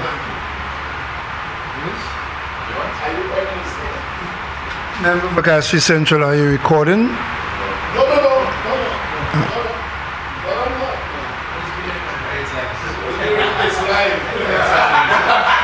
So, Mr. Speaker, if in fact there was any ounce of sincerity, and really the concern was how egregious we acted when we were in government, and that you were so egregious because you really felt that the Speaker ought to come from the government side, then amend it that way. Why would you amend it? And guess what, Mr. Speaker? We are the only parliament in the Caribbean to do it that way. Every single other parliament requires that the deputy speaker comes from within the House. Go and amend it. But you see, Mr. Speaker, that's not the sincerity. The reality is all of this idea of benevolence and caring and love is actually is the reverse. They're putting themselves first. We're coming to this House to make this amendment to suit them and then turn around and say, I have the privilege of appointing anybody I want to come to the House to be a cabinet member. So in essence now, what we're going to see, Mr. Speaker, is we're going to see a significant increase in the cost because we're now going to bring a new person to the House that didn't exist before, and now giving them the government the freedom to put everybody, sorry? But that's what it says. Let me read it for you again. It says the deputy speaker may be elected either from among the members of the House who are not members of the cabinet or parliamentary secretaries, or from among persons who are not members of the House, which means you're bringing somebody from outside the House. That's what it means. The same way that we've brought a speaker in from outside of the House, the same way we're going to bring a deputy speaker in from outside of the House. And so therefore, this idea that you are somehow following your own interpretation, you amended it so you can do what you wanted to do. I would have had much more respect if in fact you came to this House and amended it to make it clear. Make it clear. Make the Constitution clear. No, you're not. You're amending it. They're amending this Constitution, Mr. Speaker, for themselves, to benefit themselves. After winning by 15, that they can bring anybody they want in the House. There may be some members who choose not to be in cabinet. That's their prerogative. But nothing is preventing them from having everybody inside of the cabinet. The same allegations they made against my administration, that we did that because we wanted everybody to be in Parliament. The same brought back that the Prime Minister spoke of, that you have to say to somebody they cannot be in the House. Well, this amendment is preparing the way because obviously the back is breaking. So, Mr. Speaker,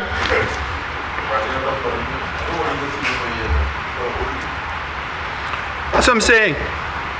Now, this other idea, Mr. Speaker, that it's 90 days laid before the House and somehow that's consultation. They brought it up, not me, Mr. Speaker. The same issue with the CCJ. Don't you know that it's government's responsibility to educate people? That 90 days is also for you. The government had one meeting on CCJ. And they've had no meetings on this amendment. None. Zero. In fact, when you go through the report of the St. Lucia Constitution Reform Committee, the amendment to the Deputy Speaker of the House doesn't even show up as an issue. Only for them.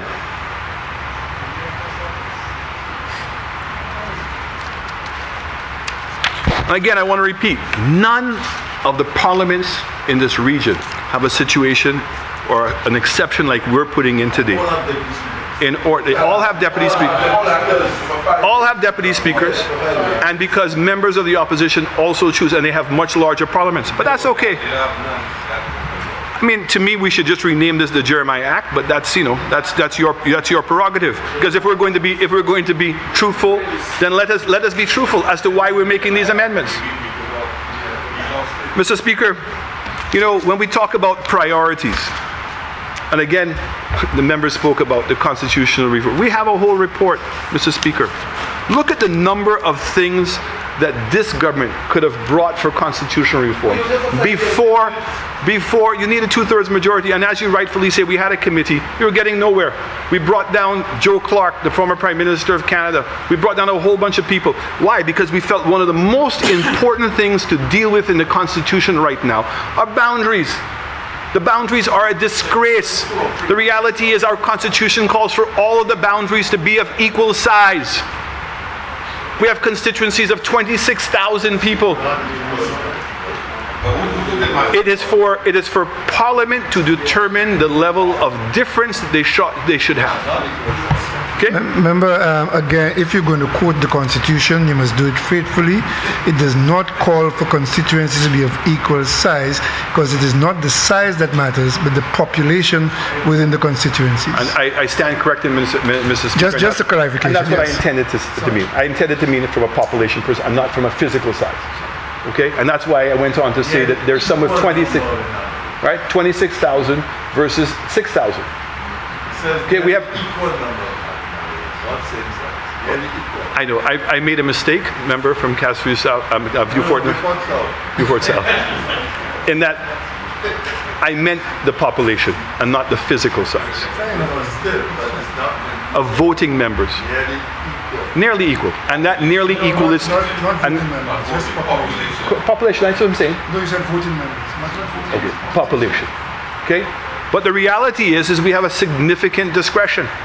And we've had for many years.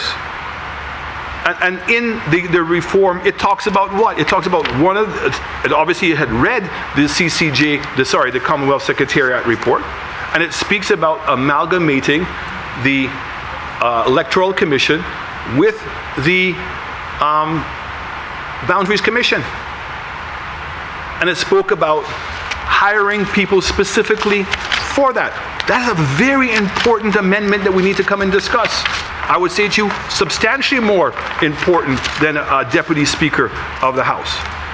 The existing Electoral Commission and constituency boundaries, I'm reading from the report, Mr. Speaker, page 44. The existing Electoral Commission and Constituency Boundaries Commission should be merged and called the Electoral Constituency Boundary Commission. The membership of the Electoral and Constituency Boundaries Commission should comprise of 5 persons appointed as follows. A chairperson appointed by the President, that's after they changed from the monarchy, after due consultation with the Prime Minister and the Minority Leader. 2 persons appointed by the President acting in his own deliberate judgment, 1 person appointed by the nomination of the Prime Minister, and 1 person... Member Castries East, you have a point of order? Inquiry. What is he reading there? From document from? Was that ever been documented at all? No, but it's not. But it is already a documented house. I think it's the report from Justice Duvin. Is that correct? Yes, it's the report on the St. Lucia Which the House adopted in 2014, I think. Or 20, yes. So it's already documented. Proceed, member. Okay. I'm happy to give you a copy right now if you'd like to follow. It speaks about term limits of prime ministers. No person should be appointed to the office of prime minister for more than 3 consecutive 5-year terms. Where a prime minister has served for 3 consecutive terms, he or she may return after a hiatus of 5 years. It speaks to the Director of Public Prosecutions. The person holding the office of Director of Public Prosecution should no longer be permitted to hold the office of Attorney General simultaneously under any circumstance. I think that we've done a pretty good job of that in the last time, but that's a requirement. Both the Prime Minister and the Minority Leader should be consulted in the appointment of the Director of Public Prosecution. I think we did a pretty good job of that. Although we probably should define what consultation means. Local government. We spoke of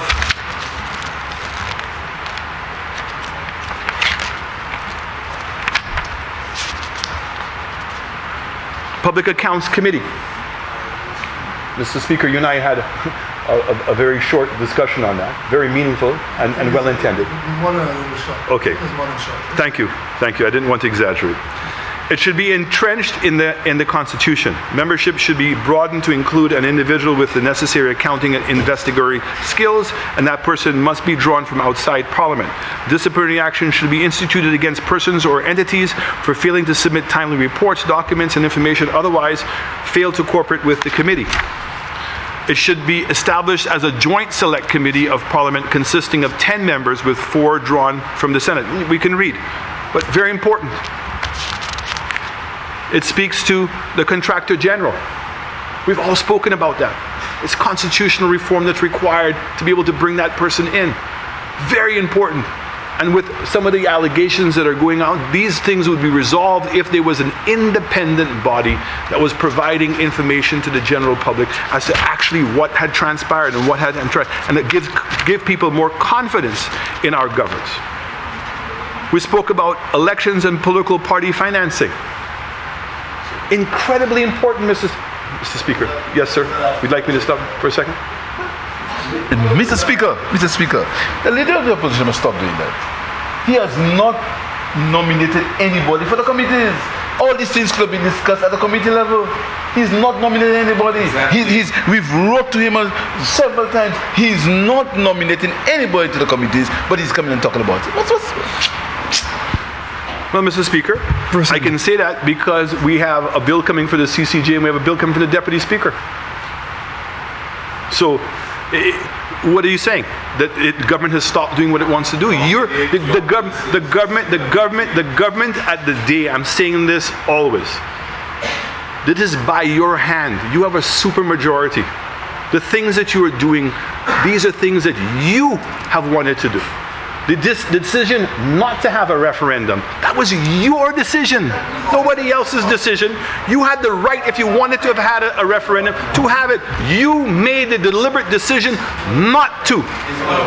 The idea of coming to the House and amending this thing for the Deputy Speaker, but making it so that you can appoint all of your members to the Cabinet, that's a decision that y'all are making. Nobody else is making that for you.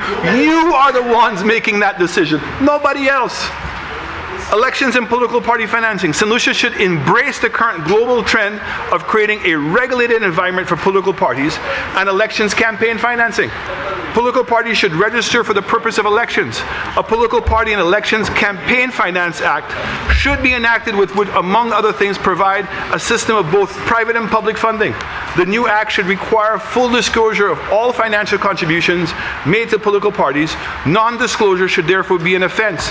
Political parties should declare their assets and liabilities. Appropriate sanctions should be placed on political parties that violate the provisions of the Act. All foreign government contributions for election purposes should be banned. All financial contributions from foreign companies to political parties should be prohibited. A limit should be placed on contributions to political parties by companies and individuals. A ceiling should be placed on the contributions that would not be required to be declared. All sources of anonymous contributions should be prohibited. The state should provide some form of funding to political parties. However, state funding should not supplant or dominate private funding. There should be a greater equity in terms of access of all parties to the state media.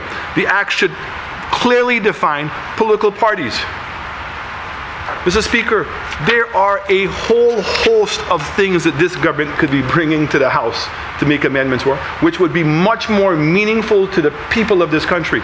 You really believe, you all want to fool yourselves to believe coming to the House to make an amendment for the Deputy Speaker the way that you all have done it is putting people first? That's what you want to convince everybody? All this grandstanding and all these things that you're saying, and you want to laugh with yourselves. Laugh away. You really believe that people believe that? And the fact is it's not sometimes what you say, it's what you don't say.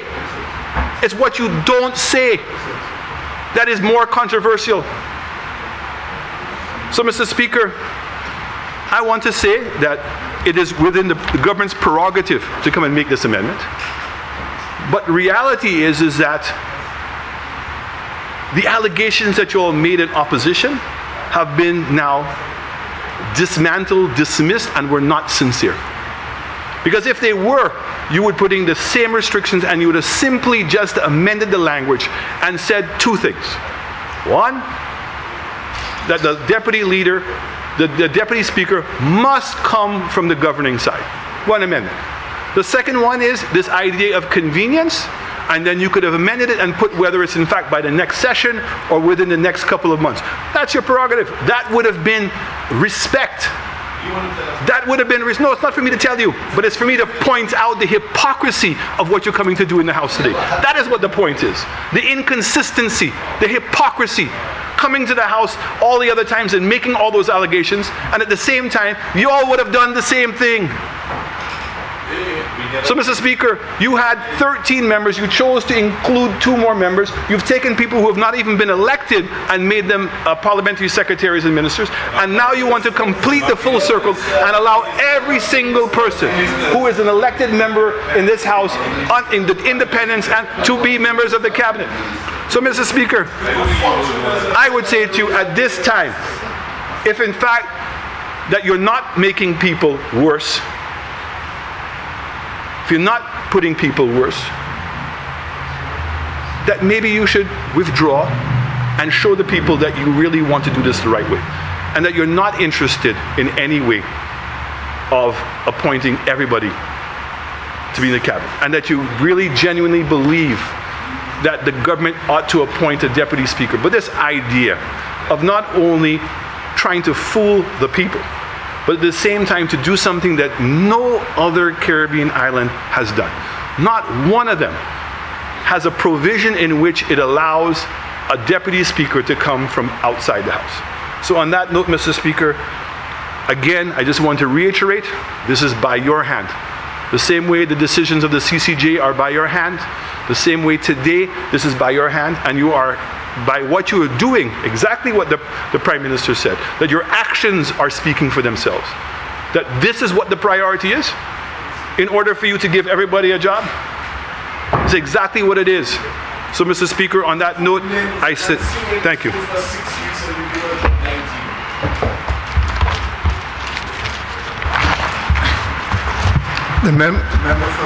The member from Mico North. Leave that here. You may leave the one that's not separate.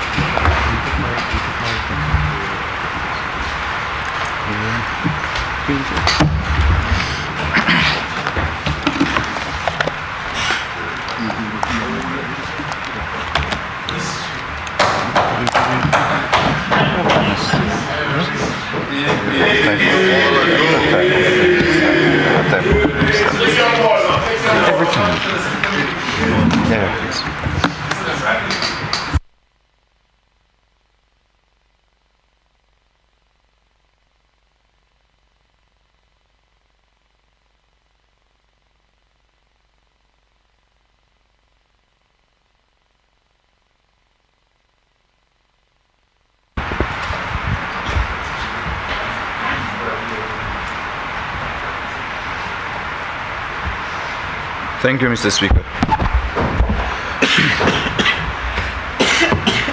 Mr. Speaker, I want to start off today by wishing the Minister for Equity, and I'm happy that today he reported that he's doing much better, but I want to wish him a speedy recovery. And I think it serves as a reminder for all of us here that in any instance, our circumstances can change. And sometimes I think the Prime Minister, the member for Castries East said it, sometimes we are gurus, we big, we bad. But notwithstanding that, Mr. Speaker, I think we have to understand that we are somewhere because God placed us where we are. We are chosen people and we're in certain positions to fulfill certain mandates. And I want to also extend my condolences, Mr. Speaker, to the friends and family of Nicholas Modest, who we call him affectionately Lazy Master or Knack. This man was a walking sensation, and I know that given the way in which he met his untimely demise, it would have surely shaken the community of Monrepo. But his hope was that he would go to heaven to help God water flowers. So I'm hoping that he got to heaven and he's helping God water the flowers.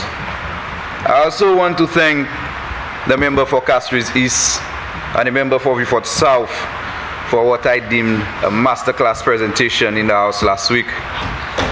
In as much as I was not present, Mr. Speaker, I relish the opportunity to be enlightened virtually. Coming from this, I saw social media posts, and at the time of the debate, I was in the presence of the Deputy Speaker of Trinidad and Tobago and other parliamentarians from the region. And not only did they commend us as a people, Mr. Speaker, for taking this decision on this historical date, they also congratulated us, Mr. Speaker, for not merely talking the talk, but actually walking the walk. And I think the member for Vieux-Fort South did a wonderful job in ensuring that we're all enlightened. Some of us by lips and some of us by bounds. But I was a bit disappointed, Mr. Speaker, because I was really looking forward to hearing the leader of the opposition's position on this matter. And not the one on social media, not the one on news spin, but the one in this honorable house, Mr. Speaker. And I think it's time when people, and Mr. Speaker, I think maybe this is a conversation we need to have as a house. Maybe the House Committee needs to meet to discuss how we run the business of this house. I don't think that it's fair that you come and just get up of the house, get out and go, run, make your presentation and leave. This is an honorable house. People represented you, people elected you. They stood on long lines to ensure that they receive some type of representation, and to just come here and to treat the House, and you heard the type of language that some people use, Mr. Speaker, former parliamentarians, well, current parliamentarians, Mr. Speaker, you hear the language that they use when they speak about the House and the order in which the House is run. But on the substantive matter before us today, Mr. Speaker, we saw the leader of the opposition hoping that he's going to return. I still see some papers on the desk. So it is my hope, my earnest hope, that he is going to return. However he is going to be watching, because I know that quite a few members have a lot to say on this today. But I'm starting to have serious concerns, Mr. Speaker, about when members find themselves in opposition, whether their memory about actions they took in government or whilst in government automatically erases, and they become rebooted, refreshed. You know, like you buy a computer and you can restart, clear memory and start again.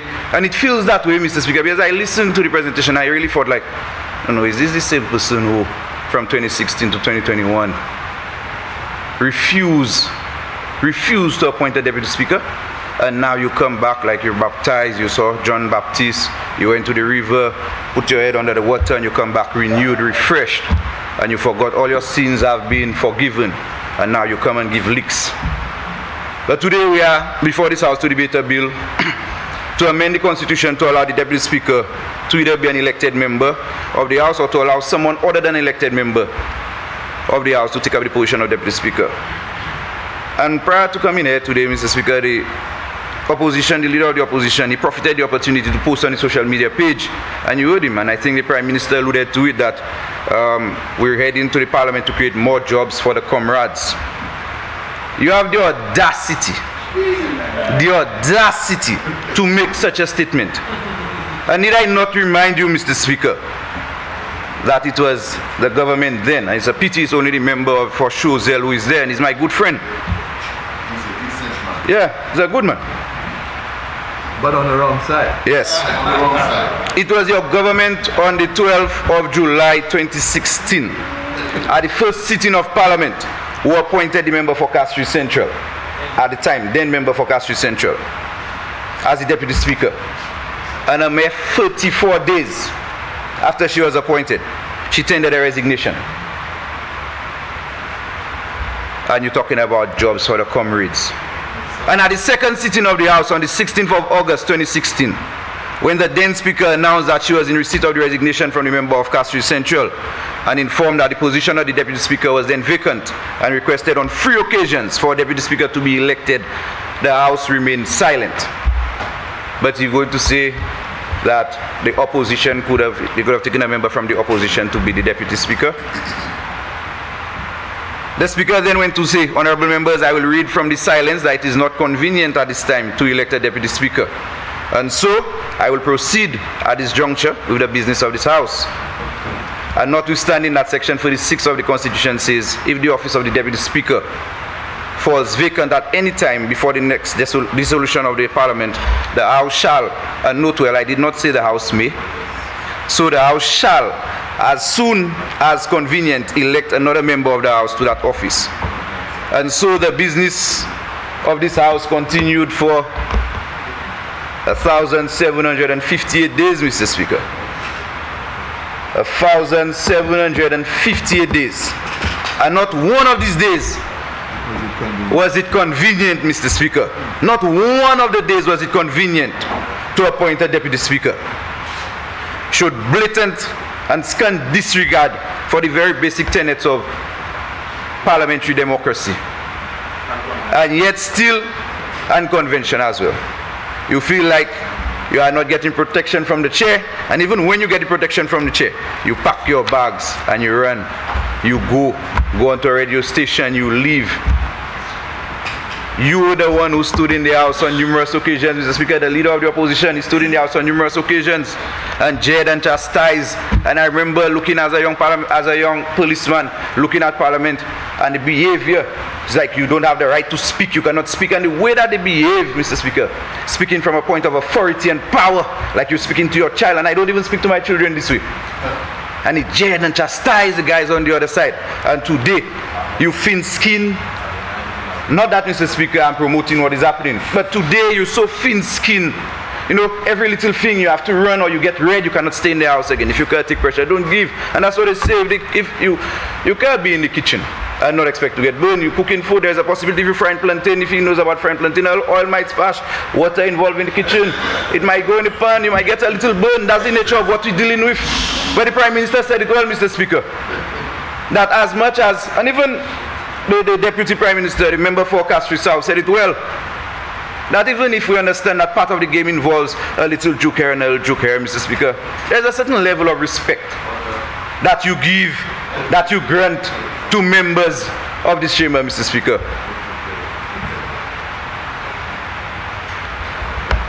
And to speak about jobs for a comrade, Mr. Speaker, after he gave a job to the member after the member for Castries Central resigned, thereafter she became a minister. And everybody in the cabinet, everybody on the government side at the time, the then government side at the time were ministers. Everybody. But today, and they did it, Mr. Speaker, and the sad thing is they did it without a deputy speaker. And Mr. Speaker, I know you, out of everybody, understand how essential a deputy speaker is. And on that note, Mr. Speaker, I want to thank the member. No, I really want to thank the member for, deputy is essential, very essential. Yeah, because if there was a deputy, I can guarantee you that the House would not have to stop, or the House would not have to be adjourned when the then speaker had to be brought to the hospital. An important business of the House, we have to stop it because somebody wants to go downstairs for a urine break. And during COVID, it was worse. It was worse. Every time there was an interruption, and the Prime Minister said it, member for Castries, he said it, you can see the discomfort in the chair, but you cannot get up and go because you don't want them to say that they're having too many interruptions. Putting people under undue pressure, your bladder under unnecessary strain. And Mr. Speaker, I know if you want to use the washroom, you just give me a sign. And the House continues, the business of the House continues. And that is how it should be, that is the right thing to do. But to keep people sitting in the chair for 1,758 days, Mr. Speaker, without a deputy, I think it is wrong. This is wrong, Mr. Speaker. And this is not the position that this government supports. And for this reason, immediately upon assuming office in July of 2021, after the nomination by the Prime Minister and the member for Castries East, the Speaker, Mr. Speaker, you appointed me as Deputy Speaker. And Mr. Speaker, I want to commend again, I want to commend the member for Castries East for placing his confidence in me and nominating me to operate as the Deputy Speaker. And this is a role that I took very seriously, and up to a day like today, I take this role very seriously. And I also want to thank the staff of the Parliament for the hand-holding experience that they gave me upon entering into this institution. And I can tell anybody, any young parliamentarian who enters into elective politics, if they win this seat, they should ask to come to work at the Parliament for their first stint. You cannot go wrong. Mr. Speaker, let's look at the genesis of this whole Deputy Speaker role. From time immemorial, when we adopted the Westminster model, Mr. Speaker, which has its origins in England, we look at the Parliament in England and just the sheer size. You have 650 MPs, Mr. Speaker, in excess of 200-300 backbenchers. Mr. Speaker, having a Deputy Speaker, first and second Deputy Speaker, does not really affect the business of the Parliament there. When you have a small legislation like ours, and remember we adopted it and we barely tailored it, we did not really tailor it at the time to suit our specific needs. And we are evolving people. We all say about young people, we have to be imaginative, we have to think outside the box, we have to see problems with things and try to fix it. We don't have to be too rigid in our approach, we have to be able to be flexible. You use all these descriptive words when you speak about young people. But yet still when we come here, because we realize, okay, here's what, there's a problem, that can be fixed. And it's saying, the whole thing about it, Mr. Speaker, is that it does not take away the fact that an elected member, the amendment does not say that an elected member can no longer be a Deputy Speaker. It just now gives the option, it gives the flexibility to the Prime Minister or to the House, Mr. Speaker. It gives them a wider scope and more flexibility in terms of how they run the business of the House and the decision that they take. And there is nothing that prevented the former administration to do the same. And in a sidebar today with the member for Procedural, I told him, you'd have been in a better position if you came here and you put the amendment forward and maybe you said, okay, well, they did not support. But if you did not put it, how did you know? And I feel within my heart that the members on the other side would have supported. I really feel within my heart that they would have supported. That's the type of men they have there. If it's good, it's good. If it's not good, it's not good. But if you're making an amendment that is going to benefit everybody, and the amendment is not one that is political, the amendment is going to benefit any government of the day. The sad thing is that there may not be another government of the day for a very long time, but it's going to benefit the government of the day. And for us to play now about jobs for the community. So what if the Prime Minister decides, okay, my skills and my expertise may be better utilized somewhere else? What if?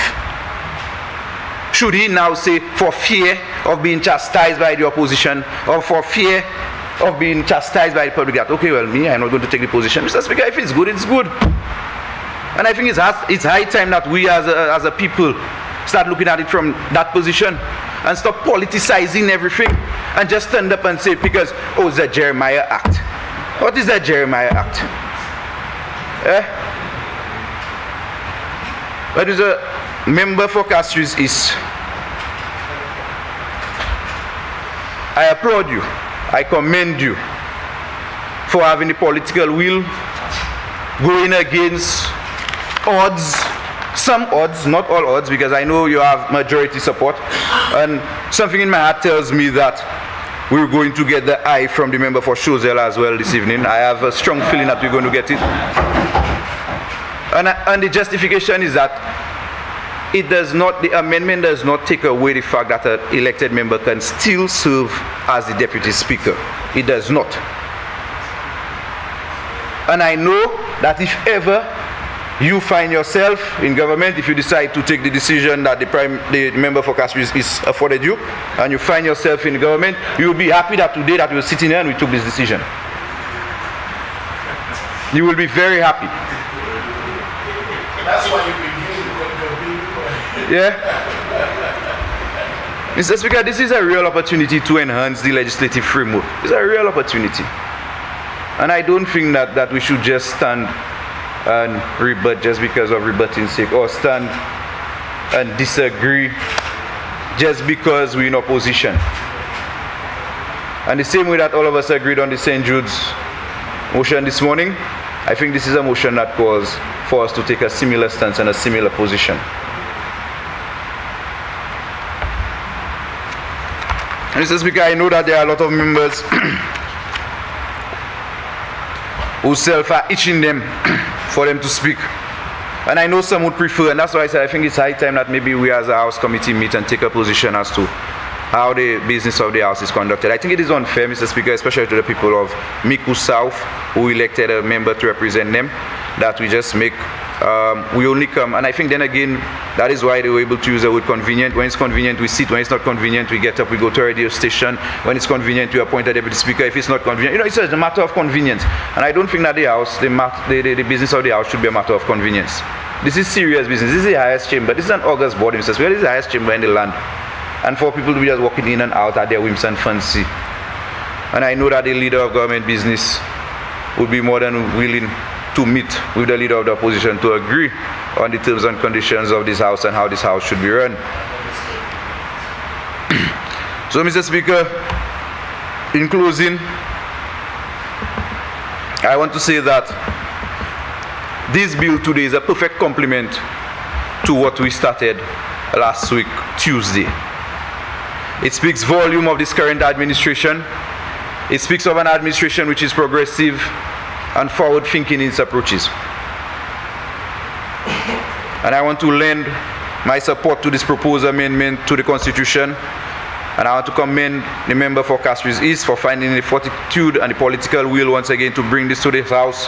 I feel proud, and I was going to say I stand tall, but I feel proud, Mr. Speaker, to be part of an administration that is not afraid to act. And when it does so in the right way. The Constitution makes the provisions, Mr. Speaker, for the amendments to be made.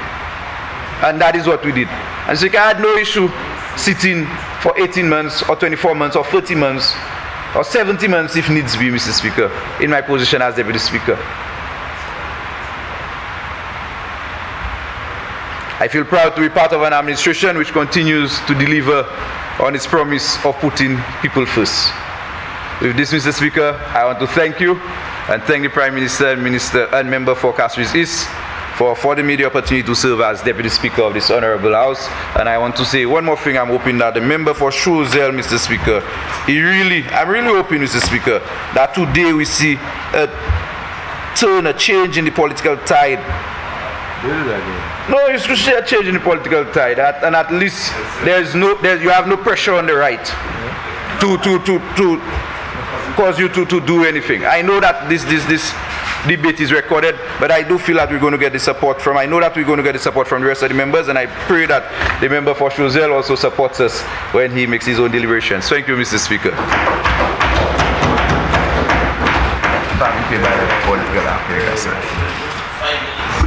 I'll go 5 minutes. Member for Castries Central. Yes, Mr. Speaker.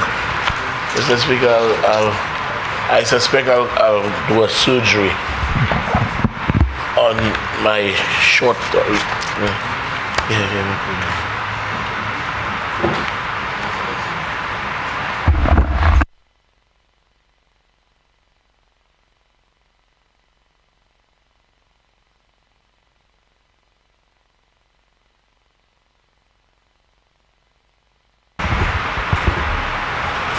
I rise, Mr. Speaker, in support of the proposed amendment to the Constitution of this beloved country of ours. I remain here completely baffled at the attempt of the Leader of the Opposition to again play victim to a situation that he caused the Honorable House to be debating. Yet again, another amendment to the Constitution. An amendment, Mr. Speaker, as I said, which I wholeheartedly support, and I have no doubt, however small, that a deputy is essential, in fact, in this House, for the proper and continuous operation of the chamber. I saw on the social media page of the Leader of the Opposition, Mr. Speaker, and I was in awe, in total disbelief, that basically what he is saying is that today we are engaging in the creation of yet another job for the boys, rather than him accepting responsibility because he blatantly refused to obey the Constitution of this country. The provision of a deputy speaker, Mr. Speaker, in the Constitution prior to today was never ever the subject matter of any dispute. Neither had it ever been the subject matter of any misinterpretation. That is, until the Leader of the Opposition, the member for Miku South, came onto the political scene. And I'm sure, Mr. Speaker, persons who are listening in St. Lucia and across the diaspora, they all know that this is a day, a sad day in our history, which we would prefer to forget. From 1979, Mr. Speaker, this House always enjoyed the appointment or the presence of a deputy speaker. From 1979, there has never ever been a prime minister in our history who found issue with the dictates of our Constitution. No prime minister, none except one, who has forced us into the proceedings of today, caused any such thing to happen. Between 1979 and 2016, 37 years. For 37 years, no one ever thought that the House would engage in a debate over the appointment of a deputy speaker. You see, when you will gloat loudly about that you don't listen and you let the jackasses breathe, it means that you will lean on your own limited understanding, your own unintelligence, and your own interpretation or misinterpretation of constitutional provisions. Mr. Speaker, there was never a doubt as to whose responsibility the appointment of a deputy speaker was. In fact, I remember listening the only time that the member for Miku South, who was then Prime Minister, attempted to pass the buck to the opposition was when he wanted the appointment of a deputy speaker. In that legal arena, Mr. Speaker, or in the legal arena rather, when the Constitution is silent on any issue, you look to convention. You look as to how it has been done. How did my predecessors do it? This was never an issue for discussion before 2016. What did the Prime Minister do then? Under a bit of public pressure, he appointed a deputy speaker for approximately 1 month. About 1 month, released her of a deputy speaker responsibilities and engaged her as a fully fledged minister. And so, Mr. Speaker, for the ensuing 5 years, this Honorable House was forced to operate without a deputy speaker. What is worst, and that is telling, Mr. Speaker, when the then Prime Minister was squeezed by the media, when he was asked, why are you operating without a deputy speaker? He said that the Constitution says when it's convenient. 5 years later, it's still not convenient. Mr. Speaker, something that has never happened in the history of this country. And so he has single-handedly forced this government to do what we are doing today. And we have to do it, Mr. Speaker, because God forbid, if this country were to once again see the emergence of any like character who put their own spin on the interpretation of the Constitution, once again we may find ourselves in that dilemma. The Constitution was interpreted to suit his political desires. But Mr. Speaker, this whole country, or even the world, saw that from the very onset, and that is something some of us forget, from the very onset of becoming Prime Minister, the member for Miku South and leader of the opposition, he disclosed his general tendency to disregard the law, even if it was the Constitution. Some of you will remember when he won the elections in 2016, he had parliament, his first parliamentary session was more than 30 days after the general election. Notwithstanding the Constitution say that there must be a sitting of parliament within 30 days. It says there must be, there shall be. It is not discretionary, it's mandatory. When the media asked the member for Miku South, why did he not comply with the stipulations of the Constitution? He said, Mr. Speaker, the Constitution imposes no sanctions. That is what he said. The Constitution imposes no sanctions. And that is the kind of audacious response, Mr. Speaker, that he gave. And so, Mr. Speaker, this is the same man who, having disregarded the Constitution from the onset of not having a parliamentary session within 30 days after the election, this is the same man who for 5 years refused to abide by the Constitution by appointing a deputy speaker, today has the audacity to say that the malady, the mischief we are trying to cure, is in creation of jobs for the boys. You know, one job. Possibly, one job. 112 million for horses, 32 million for Lokubi, 20 millions here, $15 million bypass road, $7 million vaccine, but one job. One job. You know, and it really, you know, when you just remember the kind of financial atrocities that this gentleman has committed against the state, Mr. Speaker, how on earth you can have somebody within the public service, once you are within the public service on permanent staff and not on contract, your salary is dictated by the scale of salaries.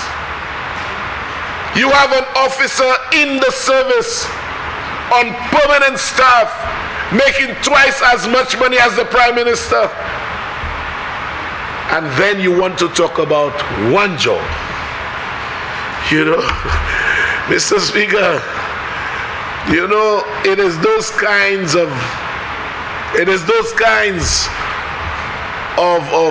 persons, Mr. Speaker, that somehow the framers of our Constitution realize may just jump into the political arena, because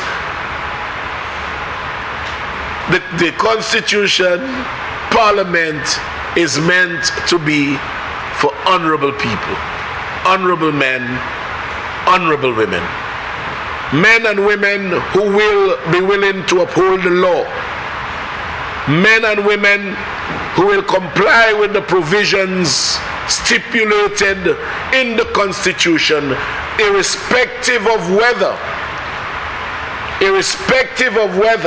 sanctions are stipulated or not. So when you have a Prime Minister saying that he will not comply with the stipulations of the Constitution because there are no sanctions, I might advise the government for us to further amend that section of the Constitution to probably stipulate an imprisonment term for blatant breach of the Constitution. So when you have a Prime Minister who emerges from somewhere, who obviously has his own personal agenda and does not want to comply with the Constitution, rid him of his prime ministership and give him jail time if necessary. It is sad, Mr. Speaker. It is sad that we have had that kind of character, or may just have that kind of thinking person. You know, we are supposed to be an intelligent people. We have the most Nobel laureates per capita in the world. But when persons, Mr. Speaker, believe that they are smarter than everybody else and want to take advantage over the interpretation of when it's convenient, despite there being jurisprudence galore on how that simple phrase should be interpreted, it is disregarded because the Constitution imposed no sanctions. In ending, Mr. Speaker, I need to say this. We cannot be such an intelligent people and having any one man making such a mockery of our intelligence, let alone our most supreme law, the Constitution. And what is worse, Mr. Speaker, a person of that kind of mentality occupying the prime ministerial chair. As the saying goes, Mr. Speaker, out of every misfortune comes an opportunity, and this was a blatant disregard for our Constitution. It caused the government to rethink its position and to effect an amendment so that no other prime minister, no matter how dunce he or she is, can ever go down that road again. 5 years without a deputy speaker will be something of the past. I thank you, Mr. Speaker.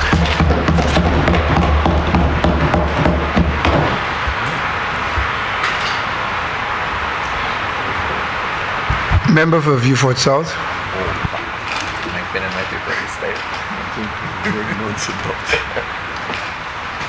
Thank you very much, Mr. Speaker.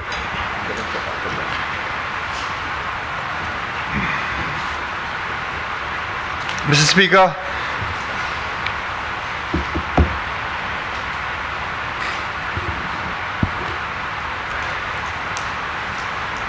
I had a very strange experience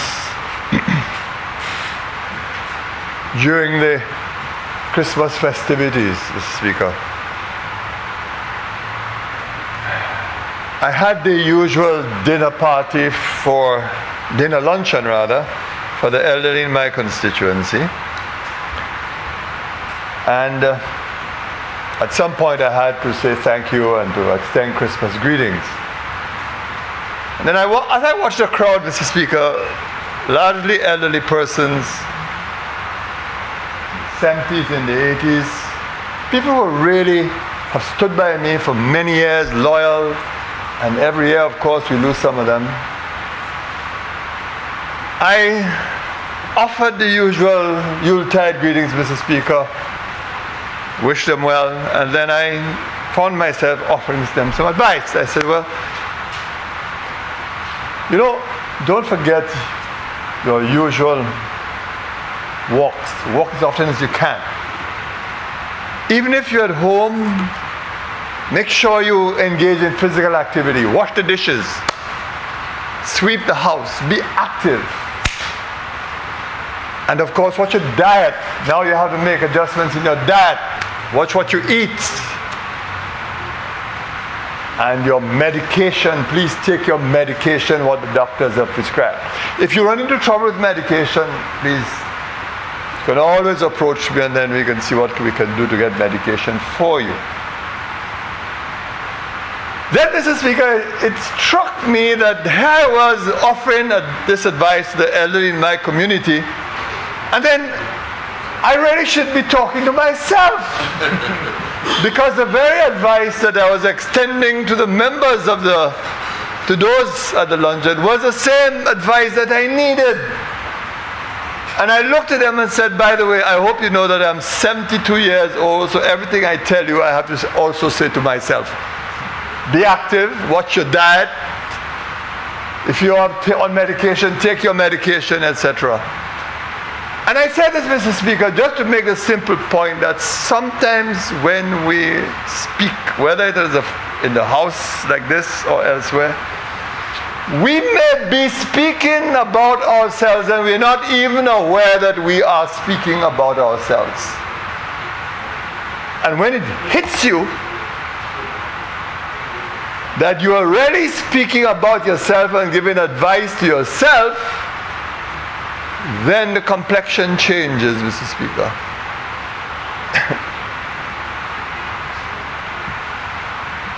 And I listened to the member for Migu South in his presentation, Mr. Speaker.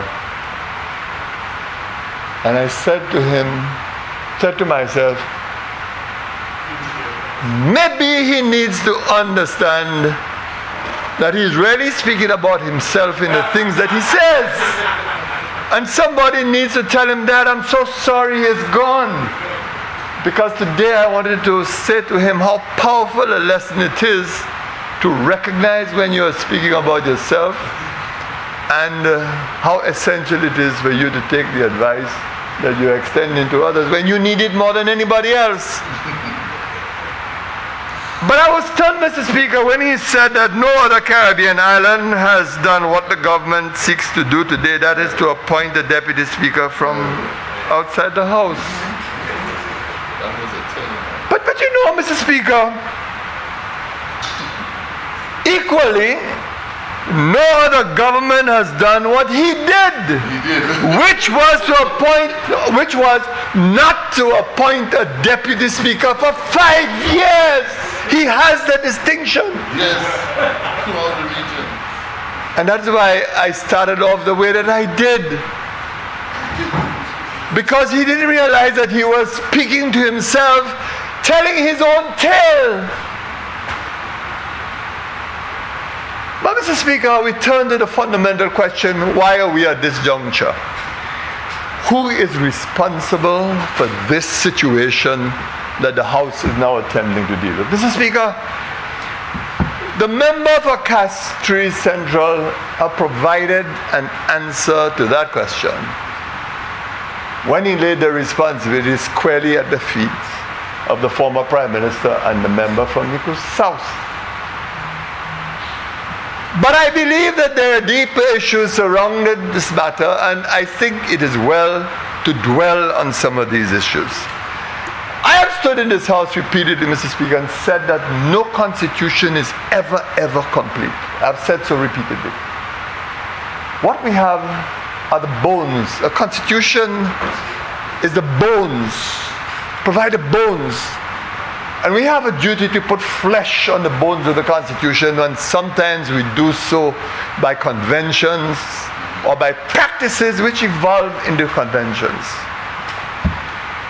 And you know, the tragedy of all of this is that when you see you have to amend a document like a constitution to protect the country from an individual like the former Prime Minister who became the Prime Minister of this country, albeit on the basis of the support of the majority of the people of this country. We now faced with a situation where we have to protect the Constitution of this country from that kind of eventuality, that kind of problem. Why? If that judgment is harsh, you may ask, Mr. Speaker, why? For the simple reason that he disobeyed, he disregarded with impunity a convention that had existed in this House, that if the opposition had declined the nomination of appointing a deputy speaker, the responsibility was that of the government of the day to honor the letter and the spirit of the Constitution. That's what it was. Because every succeeding government since independence has made sure that there is a deputy speaker, and he chose to ignore and to break that convention, Mr. Speaker. That's the fundamental reality. And I can regale you, Mr. Speaker, with stories of how this matter had been dealt with previously. I think in the last sitting of the House I gave an example of what occurred when the Solution Labour Party went into opposition in 2006. I can tell you. And yes, there have been occasions in this House when a member of the opposition has accepted the position of Deputy Speaker. But the environment was different.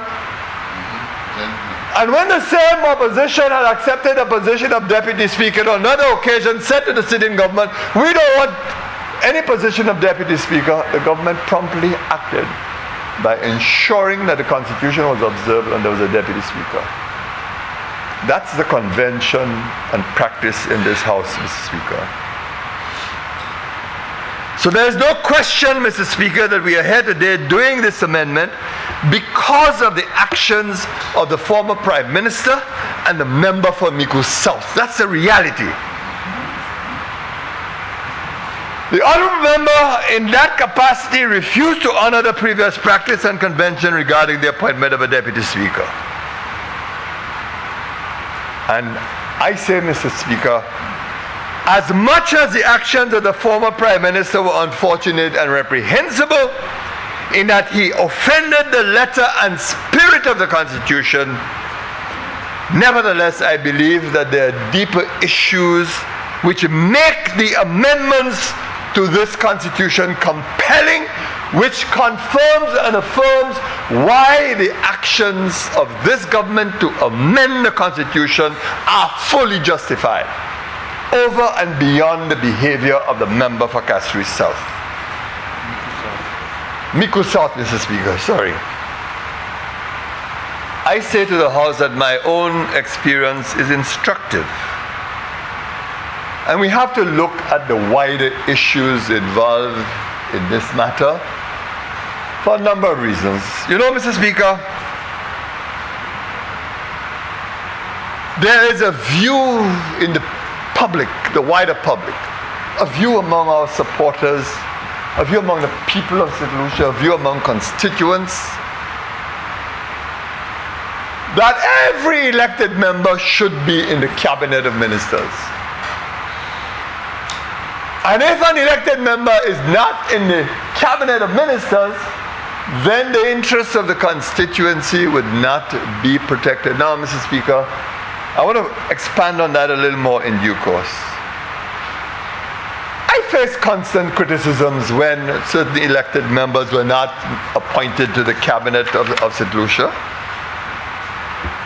And I recall explaining to no avail that it's impossible to appoint all elected members to a cabinet. Impossible. I remember telling them that if you look at the UK Parliament with 650 members, a sitting government, albeit they have a majority, they appoint out of that majority, whether the majority is 350 or 340, at least 30 or 40, to be cabinet members. The rest, the 200 odd, 300 odd, they have to sit in Parliament as backbenchers. But we refuse to come to terms and accept that no Prime Minister could conceivably appoint every single elected member to the Cabinet of Ministers. And when the former Prime Minister took that route very clearly, from that very moment, he was flouting the spirit and intentment of the Constitution. I am widely criticized, I have been widely criticized in my constituency for not accepting a cabinet position. I face it every day. There are persons in my constituency who believe that my constituency is suffering because I do not have a position in cabinet. But I have said and have explained, I believe I have a higher responsibility to this country. And if it takes my example to say to a government that you have to think about how you're handling your own backbenchers and how you're relating to the constituencies that belong to backbenchers, then let me be a living example of how important it is so that we begin to make these constitutional and political adjustments.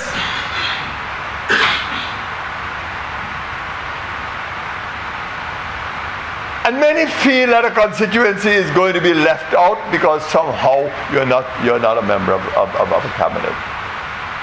One individual has gone as far as to say, well, you know, when the government receives gifts from foreign governments, it means that the member for Beaufort South is not in the cabinet to say to other cabinet members, well, you know, that gift should be shared and Beaufort South should get part of the pie or piece of the cake. And I am at my wit's end to explain that these things don't happen in cabinet the way you think it does. So on the one hand, Mr. Speaker, we have to be alert to this reality that somehow this feeling that all members who are elected should be in a cabinet has the potential to add unnecessary pressure on the executive and in particular on the Prime Minister. But we even go to the extreme, even exacting promises prior to elections that certain individuals would be appointed to cabinet. That part of the negotiating process to be a candidate, you give a guarantee to an individual that you're going to get a position in the cabinet. Witness, Mr. Speaker, and this is a sensitive one, the promise of the former Prime Minister and member for Migu South, a public promise to make Herman Gill Francis a cabinet minister if the United Workers' Party won the general elections. He actually made a public announcement in that regard. For the 2-for-1. Yes, famous 2-for-1. Lose value. You don't do these things. You don't flout the discretion of a Prime Minister or limit the discretion of a Prime Minister in that manner. Frankly, Mr. Speaker, this is a form of bribery. It is nothing more than exacting bribery. That's what it is. But we must also face the fundamental fact, which I think the member for Miku North was seeking to address.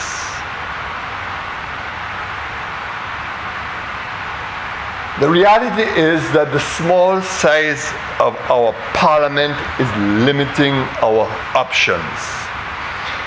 And I agree entirely with the Prime Minister and member for Castries East for making the point that if this process will eventually elevate the member from Miku North to a cabinet position, that it is fully justified given his historical accomplishment. I have no difficulty with that argument. But the reality is that with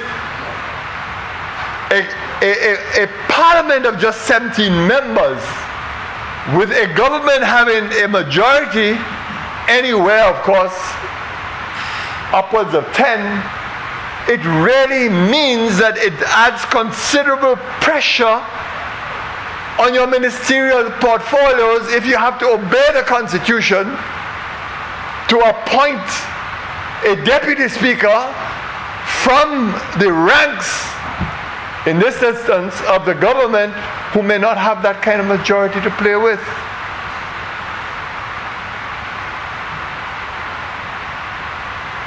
And Mr. Speaker,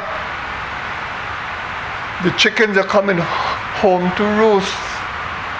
And we are paying a price for obdurate refusal to make the adjustments that our Constitution allows us to make. And I'm referring to the precise issue that the member for Miku South raised. And he's saying it would be a better thing to amend the Constitution to ensure delimitation of the boundaries, when it was his party that frustrated the will of the Electoral and Boundaries Commission to increase on the number of parliamentarians by creating additional boundaries, additional constituencies in this country. And do you know, Mr. Speaker, it has been 44 years since independence, and we have had 17 constituencies, I believe, for most of those 44 years, if not 44 years, Mr. Speaker. Every single person who understands the Constitution of this country will tell you that it is what we are doing with the existing boundaries, that the existing constituencies are unlawful, that do not meet the requirements of the Constitution, because they are not in sync with what the Constitution says that the boundaries should be, the number of inhabitants per constituency should be.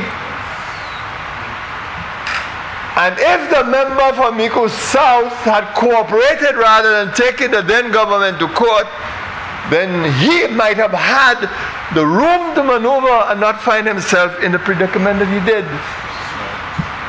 We have been haunted by the past and our short-sightedness. We are paying a price for not listening to reason, honoring and respecting our Constitution. That's the reality that we face. But this issue about small size is not just one that bedevils St. Lucia alone. Mr. Speaker, the issue recently emerged too in Antigua. Because as you know, Mr. Speaker, in the case of that general election in Antigua, the governing party won the general elections by a very small majority. And they too face the problem of how do you appoint a deputy speaker, because the provisions of their constitution are almost similar to ours, but the language is a little different, Mr. Speaker. And I was looking for my reference, Mr. Speaker, just to make the point. In fact, Mr. Speaker, the Constitution of Antigua says, quote, when the House first meets after any general elections and before it proceeds to any other business except the election of the Speaker, it shall elect a member of the House to be Deputy Speaker, And if the office of Deputy Speaker falls vacant at any time before the next dissolution of Parliament, the House shall, as soon as practicable, elect another such member to that office. Now, you will notice their constitution use the words, as soon as practicable. Ours use the words, as soon as convenient. And you could see, even in the case of the Constitution of Antigua, there's a certain amount of elasticity, one might say, in the language. Very, very, very, very broad, Mr. Speaker. And I say this to simply to make the point, Mr. Speaker, that the small size of a parliament conduces to the problem that we have, and in the same vein as we make this amendment, we also have to make haste to engage in reform of the constituency boundaries that we have. The time has come for the Parliament of St. Lucia to be expanded. But I maintain that no constitution should be held hostage, as happened in our case during the tenure of the former government, even if a loophole presents itself to be exploited. The member for Castries Central is right. If we do not know the meaning of the term as soon as convenient, that term in section 36 of section 1 of the Constitution, we now know by the actions of the member for Miku South that if the House does not elect a deputy speaker after 5 years, then it was never convenient to do so. In other words, the 5 years actually betrayed the motive of the member for Castries South, for Miku South. He never, ever, ever had the intention of obeying the Constitution. So when lawyers are arguing about the term as soon as convenient, you actually had the physical evidence before you of the behavior of the former Prime Minister and the member for Miku South. It would appear that the term as soon as convenient extends to constitutional eternity. That's what it means in his case. And you know, Mr. Speaker, this is the case despite the imperative language in section 36 subsection 1. When the House first meets after any general election of members and before it proceeds to dispatch of any other business except the election of the Speaker, the House shall elect a member of the House. Imperative language. Now, what a lot of people may not have realized is that the member for Miku South, based on advice of counsel, distinguished counsel, and I want to come to that in a few minutes, engaged in a constitutional subterfuge with this constitution. He's guilty of constitutional subterfuge. And why do I say that? I see the Attorney General, his eyes looking at me as if to say, but where are you going with that? Very simple, Mr. Speaker. When he appointed the then member for Castries Central as Speaker, on the advice of counsel, he sought to meet the limb of that section of the Constitution, shall elect a member of the House. That is why Sarah Flood was appointed as Deputy Speaker. So that limb would appear to be met, knowing full well that the ultimate subterfuge was in fact afterwards to get her to resign, so that once she resigned, then the term as soon as convenient is engaged and comes into play. No constitution should be held to hostage by any politician, any prime minister in the manner that this Prime Minister treated this constitution. And the reality is that this constitution must be saved from such despotic behavior by the future Prime Minister. It must never ever happen again. That constitution must never ever ever be abused by any sitting Prime Minister again. Whether it is a Labour Prime Minister or UWP Prime Minister, I say it must not happen, and this government is right to close the loophole and never let it happen again. As I said, Mr. Speaker, I am aware that he acted on the advice of eminent counsel. I'm aware, Mr. Speaker. And I'm also clear, Mr. Speaker, that the proof of that becomes perhaps, shall we say, obvious from an exchange with the then Governor General, Dame Paulette Louise. And you know, you can understand why the honourable member chose to treat Dame Paulette the way he did.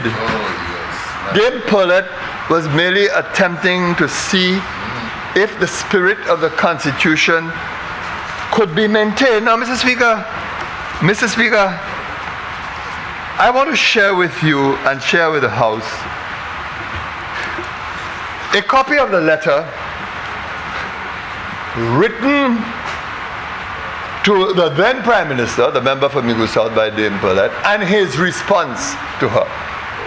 Because you see, if we do that, then, Mr. Speaker, we get into the interstices, what really was in his mind and his behavior, and why he acted that way, and we clarify a moment in our history of an obvious constitutional detachment. Now, Mr. Speaker, questions will be asked about this letter, how I got it. I want to put on record, and it will be a document of the House, Mr. Speaker. It will be shortly, in a few minutes.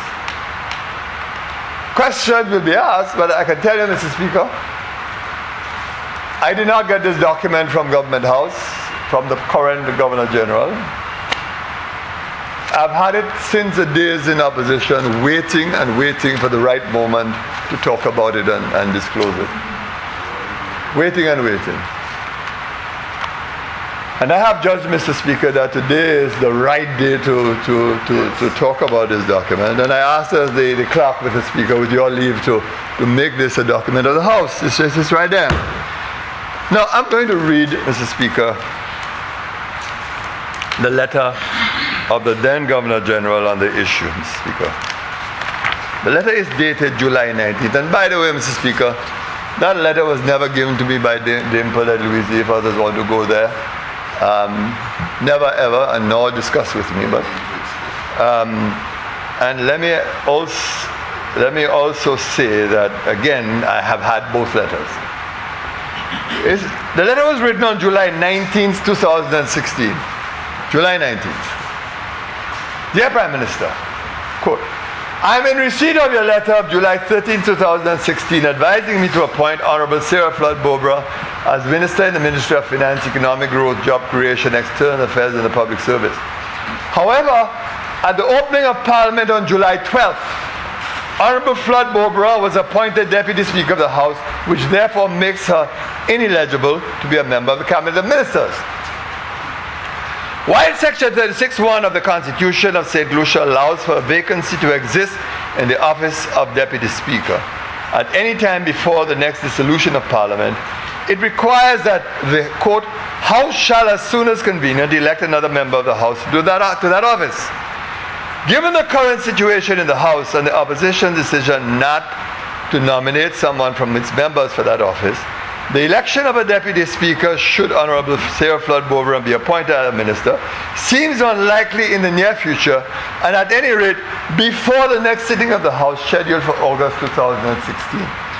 I would be grateful, therefore, if you could advise me of the plans you have to resolve this impasse, so that the business of the House and of Parliament could be conducted as, listen to her words, as envisaged by the Constitution, and that the proceedings of the House not be brought into disrepute this matter needs to be addressed and resolved before the appointment of Honorable Sarah Flood Bobra as a minister can be effective. Now, this also tells you something. The governor, who wrote it? I wrote it? You feel so? Well, maybe what happened was my lessons in constitutional law rubbed off on the Governor General. You might prefer to say that. But you can rest assured that I was never involved in this matter or this letter. I got it though. I got it. I won't tell you all how I got it, but I got it. I've always had it. But it tells you something else. Many wonder sometimes about the role of a Governor General and so on, but you know, this discloses a fundamental role, Mr. Speaker. That is, the Governor General is also a guardian of the Constitution of the country, and she has a duty to ensure, he or she has a duty to ensure that the Constitution is observed and that the Governor General is not caught up in any illegality himself or herself. And clearly such a question should be asked, as she did. Now, this, I will read now the response of the then Prime Minister and the member from Middle South. And you know what struck me when I read the letter, Mr. Speaker? It is the cynical handling of the Constitution of St. Lucia. A discovery that there is a loophole and therefore it must be abused and used. Yes. This is constitutional cynicism. And when you underline the cynicism of this letter, then you can understand the kind of language that he used to describe St. Lucians. Because it's like he can tell you colonialism has no conscience. Let them break. This philosophy of cynicism was at the heart of the way he governed the country, and he interpreted the rules by which the country should be governed. Let me let the letter speak for itself. Your Excellency, I am obliged by your letter dated July 19, 2016. Now that's not his words, because there's no way you can write a sentence like that.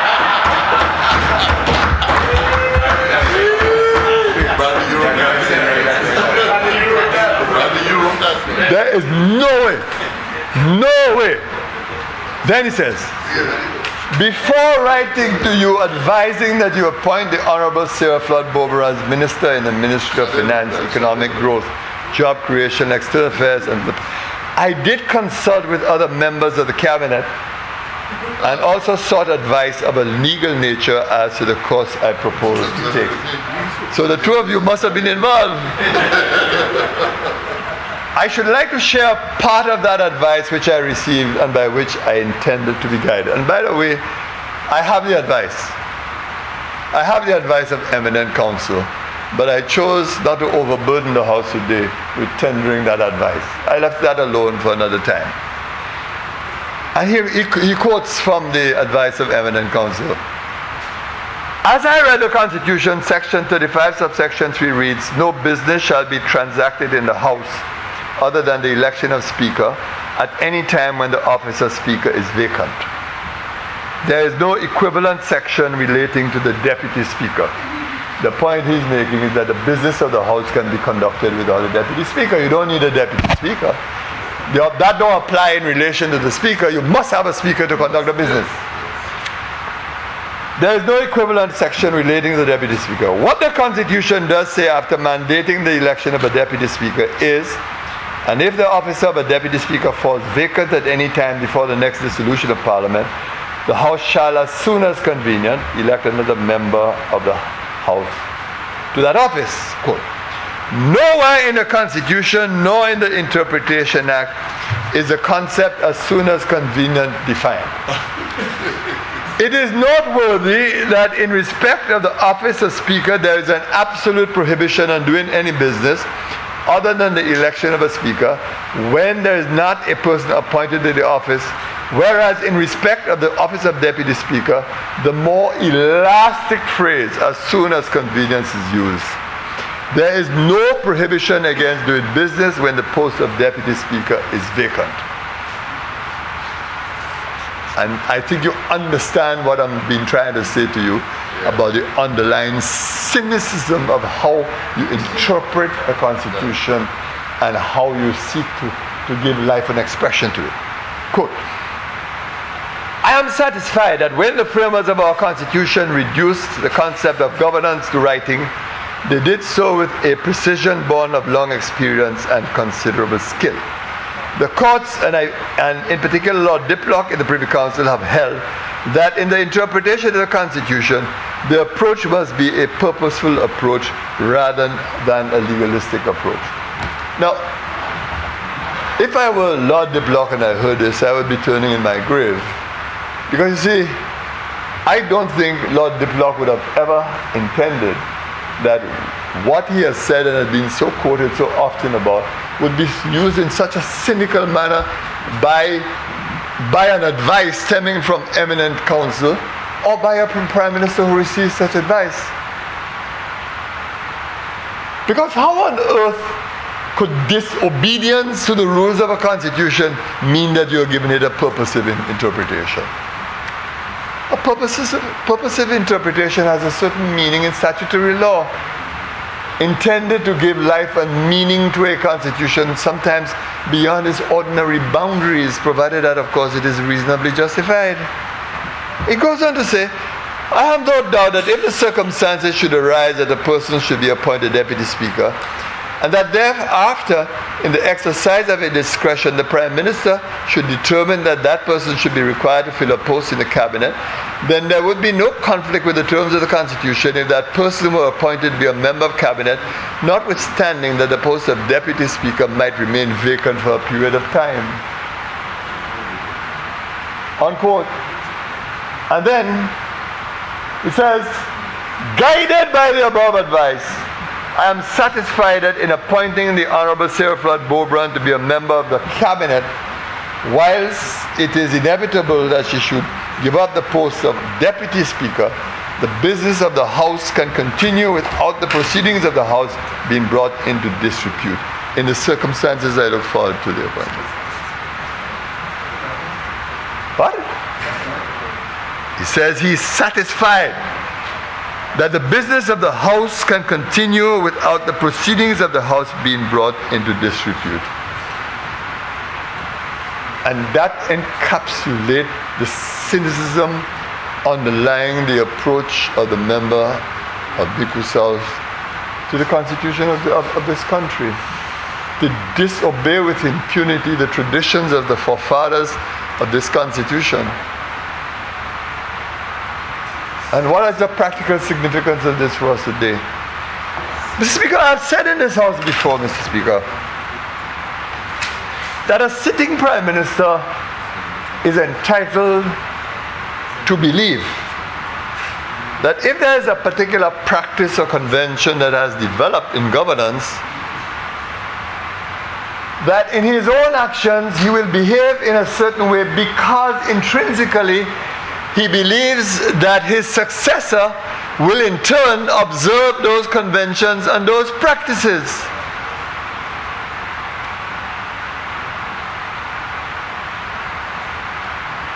And so, for example, in my case, when of course we returned to government in 2011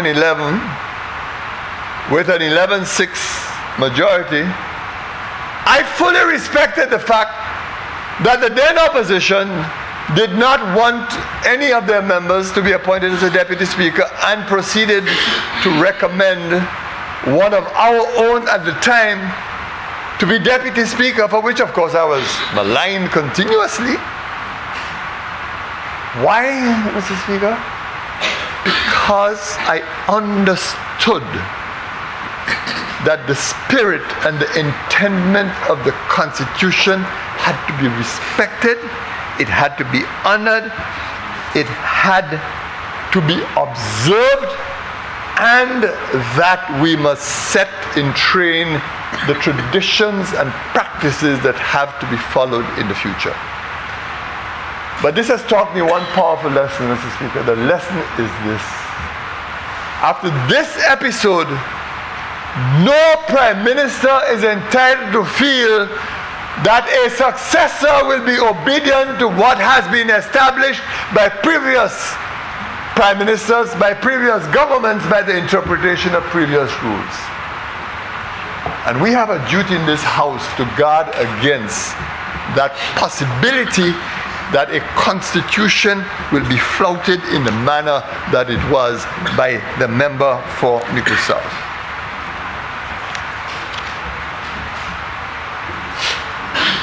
What this amendment does, Mr. Speaker,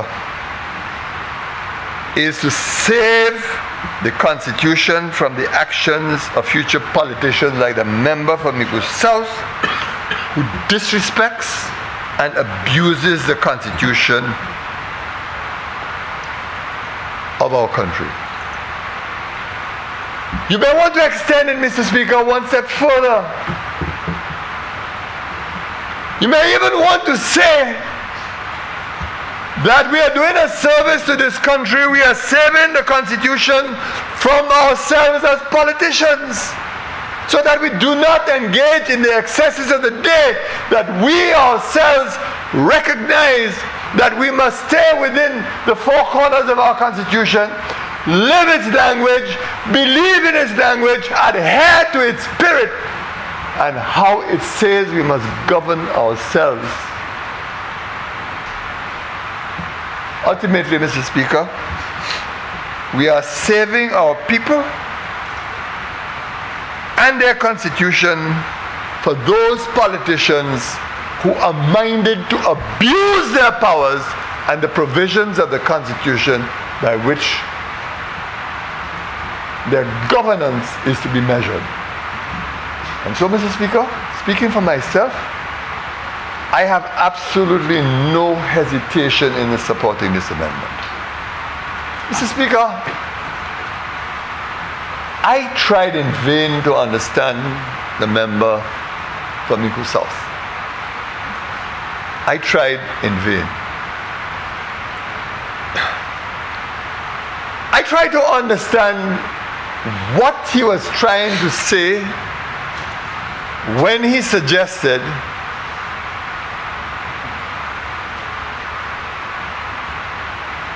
that the Constitution, that the deputy position, if the deputy position was not filled by the government and the opposition then had a duty to fill the position.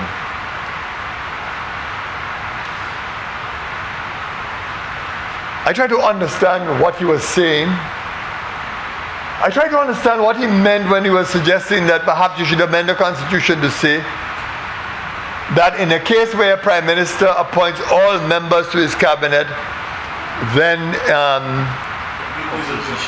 the burden should be on the opposition. I try to understand that when, Mr. Speaker, it is well known that in the traditions of this House, it is the government that sets the agenda for the business of the House.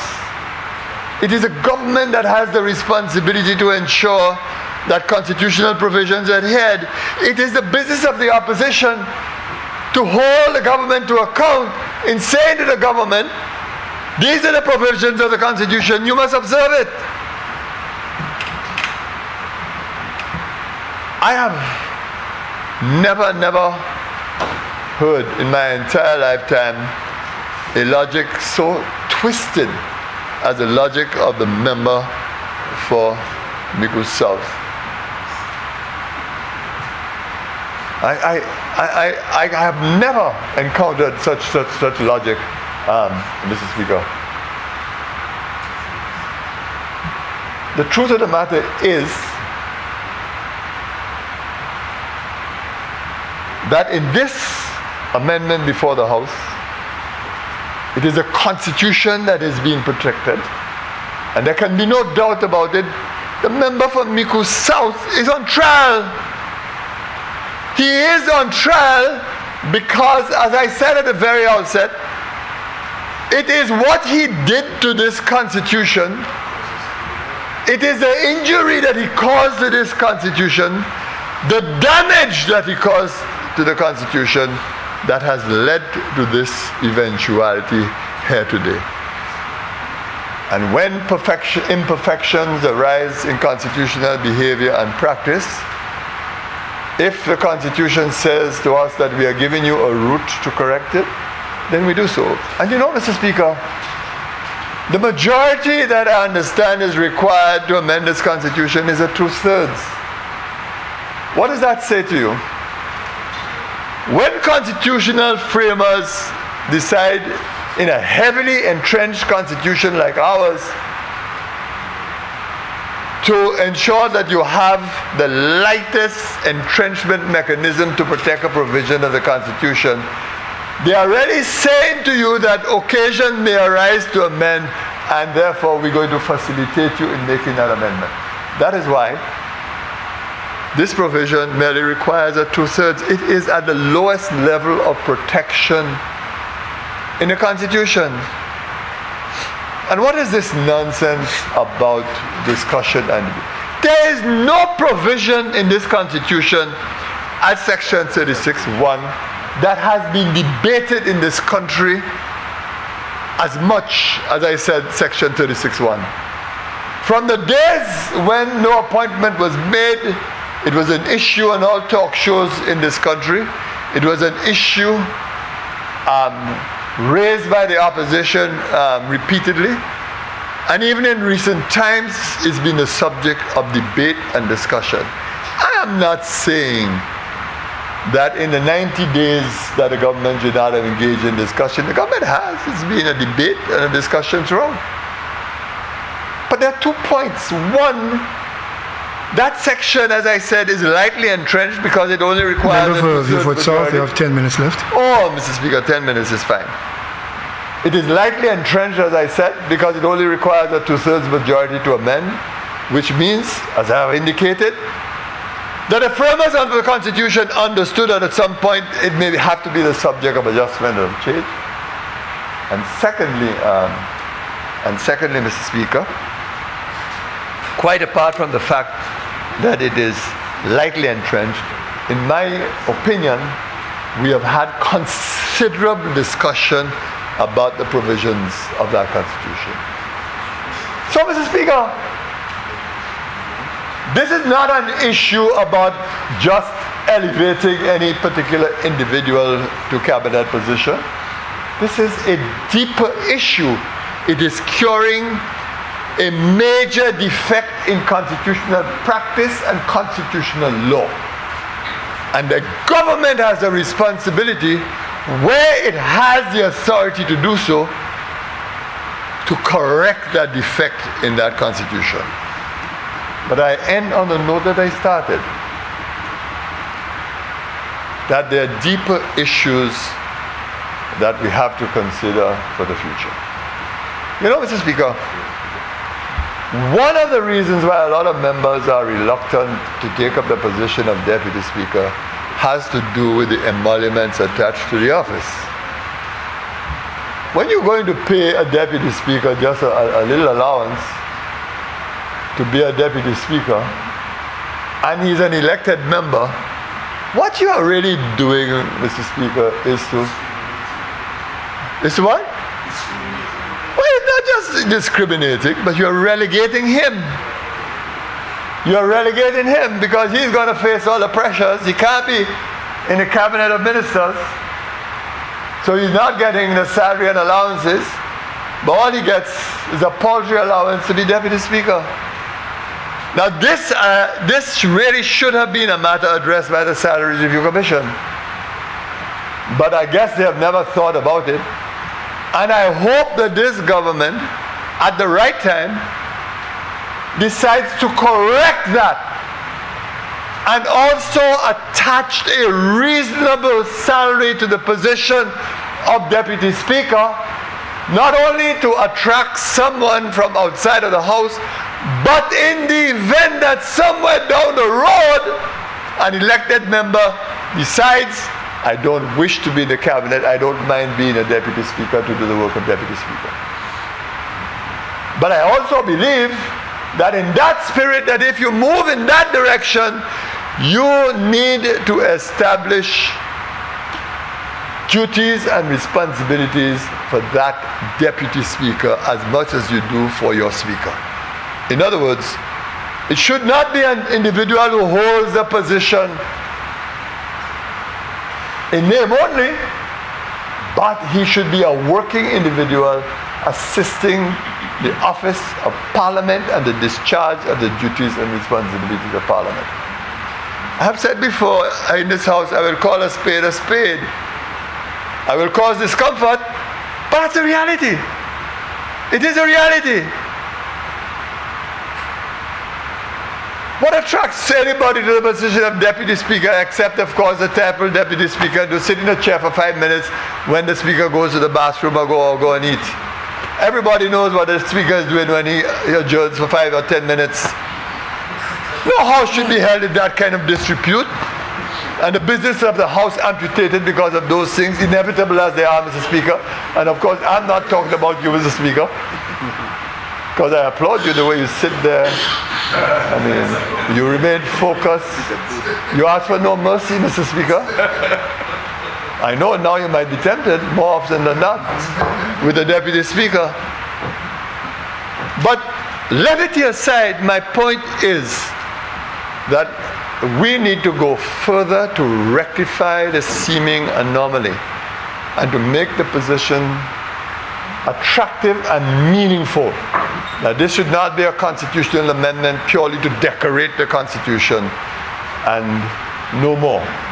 In my view, the matter ought to be taken out from the hands of the Salaries Review Commission, and at appropriate time an act be called a Deputy Speaker's Act to be introduced, both to set out the responsibilities to hold the Deputy Speaker accountable, so that if the Deputy Speaker is earning an income from the taxpayers of this country, that the taxpayers of this country can hold the Deputy Speaker accountable for whatever emoluments he's receiving from the Parliament of St. Lucia. And secondly, to assign the Deputy Speaker specific duties and responsibilities so that he's not there in name only. Mr. Speaker. What did you say, Mr. Speaker? He has one? Yes, but it's a matter of transference by law, so that it doesn't exist at the whim and fancy of whoever is a speaker at the point in time.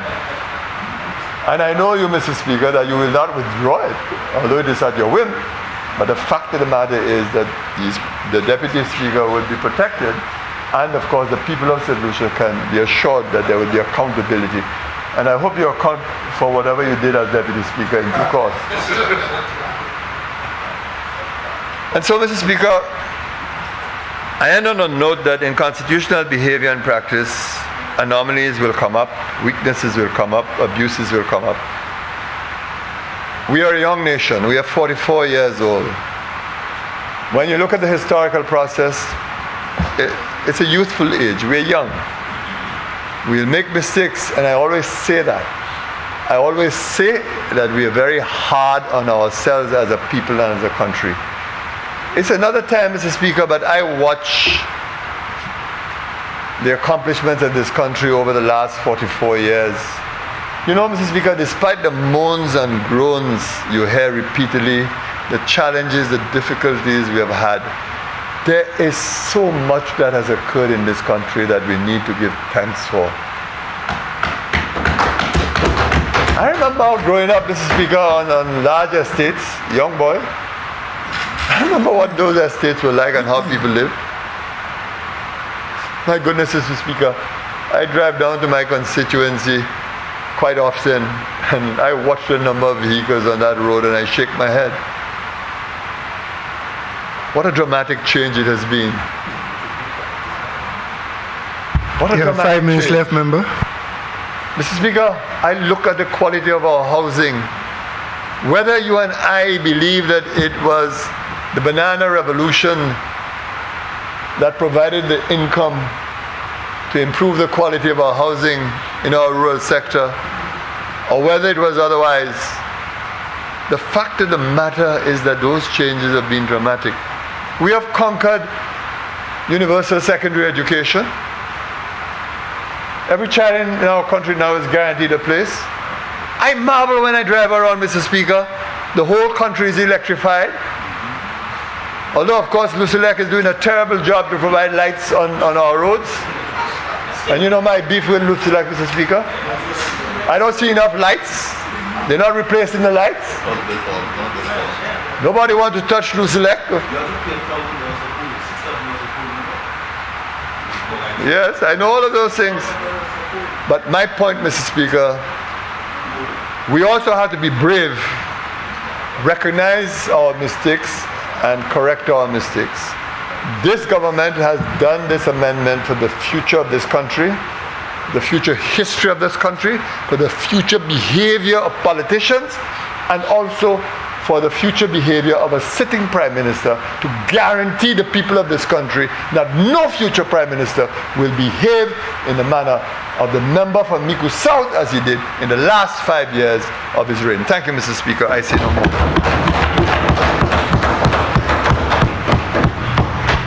The member for Procedural Saltibus. Thank you, Mr. Speaker. Mr. Speaker, I guess there's a saying, depending on who you speak after, you may not be given the kind of air that you would like. But Mr. Speaker, where I would like to head with this constitutional amendment here, Mr. Speaker, is to recognize, Mr. Speaker, that any incoming Prime Minister, it is understandable and it is, I'm sure, appreciated the challenge that he has or she has when it comes to identifying who will be Deputy Speaker, Mr. Speaker.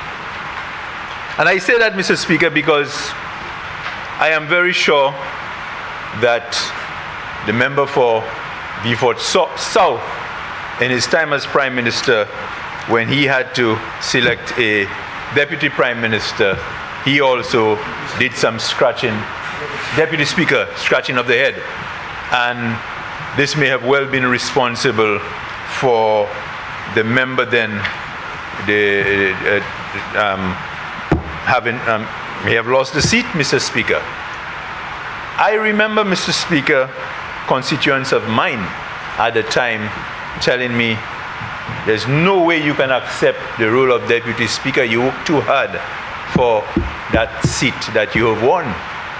And I am sure, I am very certain that the member next to me is facing a constant, maybe even ridicule from his constituents as it relates to, as the member, various speakers have said, such a historical feat of having won that seat after 40 odd years.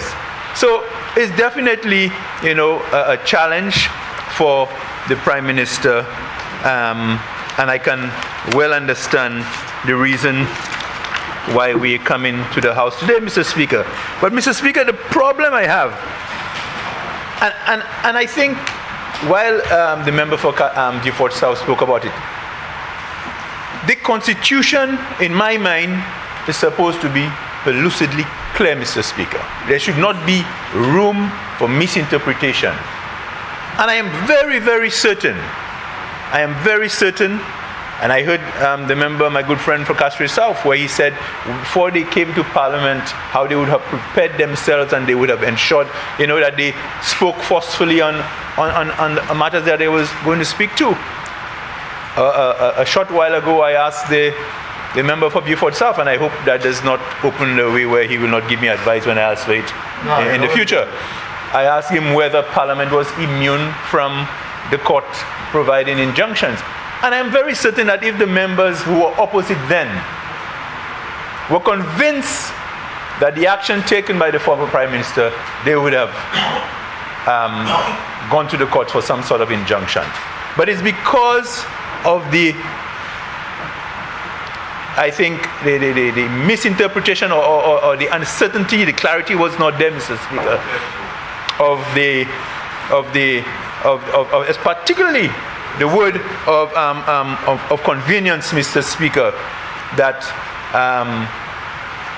they felt that that matter should be held back, Mr. Speaker. So, Mr. Speaker, as I said, I understand the Prime Minister's position, but the problem I have, Mr. Speaker, is the manner in which the Prime Minister has made reference to what is being done. I remember when we were in office, the words trampling on the Constitution, these were very famous words used by members opposite. Today, the member said what is happening today is to end the violation, is his exact words. But, Mr. Speaker, I would have felt a lot better if the member had said we were coming to the House today to solve a problem that should never be in our that should come to our Parliament, where we're uncertain as to the direction that must be taken. Because that's really what's happening today. He's solving a problem today to ensuring that it's very clear. We've removed the word convenience. Okay, it's very clear now as to the selection of a deputy speaker. So he even said only today again. It was said when we were in government that all of what we were doing was to ensure that everybody had a ministry. Okay, and I think that is kind of contradictory with regards to as I said, what the intent, in a sense, maybe not necessarily the full intent as to what is happening here today, Mr. Speaker. So, Mr. Speaker, the member for Beaufort South, he spoke of convention, and I think convention. The meaning of convention is the way things are done, but it's not necessarily law, Mr. Speaker. Convention is not necessarily law, and the member also said that every Prime Minister feels comforted that whoever follows should be following that convention. But, Mr. Speaker, that was maybe more than 15 years ago. Our people are demanding a lot more, and our people are demanding that we vote for you as a member, and they expect that you would get a ministry. So I think this is what primarily the Prime Minister is trying to satisfy here today, Mr. Speaker. The whole thing about that, people have worked hard and they should be given a ministry. Mr. Speaker, I would have liked to have seen in the requirements for a deputy speaker a little more depth as it relates to who would qualify to be a deputy speaker. It speaks to Commonwealth citizen and how the person can be disqualified or elected. But like when we choose people on various boards, I think there should be a more elaborate criteria as to who should be deputy speaker in terms of maybe their qualification, their background, their experience, that kind of description, Mr. Speaker. So fundamentally, Mr. Speaker, I think I understand, but it's what a term that my friend from Cashridge South always used, the hypocrisy, Mr. Speaker, of what was said then and what is being done. I think that is what troubles me with regards to this bill that is in front of us, this amendment that's in front of us here today, Mr. Speaker.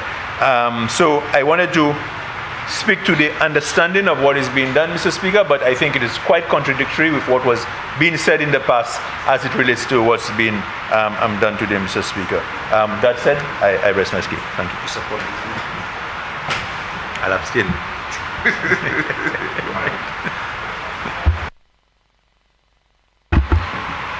Prime Minister. Thank you, Mr. Speaker. Mr. Speaker, there's not much more I can say, Mr. Speaker. What we've done today is we've expanded the options of where we can choose a deputy speaker, and I think that all the explanations were given. The member for Beaufort South gave the constitutional and the legalistic framework in which we did it, and I want to thank all members, and I ask that this historic amendment be passed and all members vote for the amendment, Mr. Speaker. And once more, I thank you for your guidance.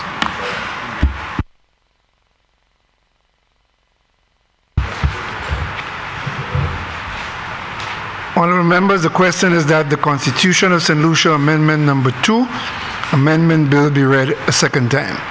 And up with the question, as many as of that opinion say aye. Aye. As many as of a contrary opinion say no. I think the ayes have it. The ayes have it.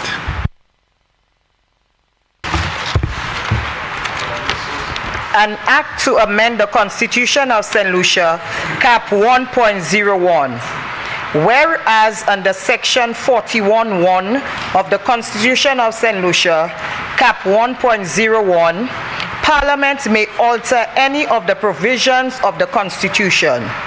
And whereas under Section 41(3) of the Constitution of St. Lucia, Cap 1.01, a bill to alter any of the provisions of the Constitution other than the provisions referred to in subsection 2 shall not be regarded as being passed by the House unless on its final reading in the House. The bill is supported by the votes of not less than 2/3 of all the members of the House. And whereas the provisions of the Constitution of St. Lucia, Cap 1.01, are being altered by this act.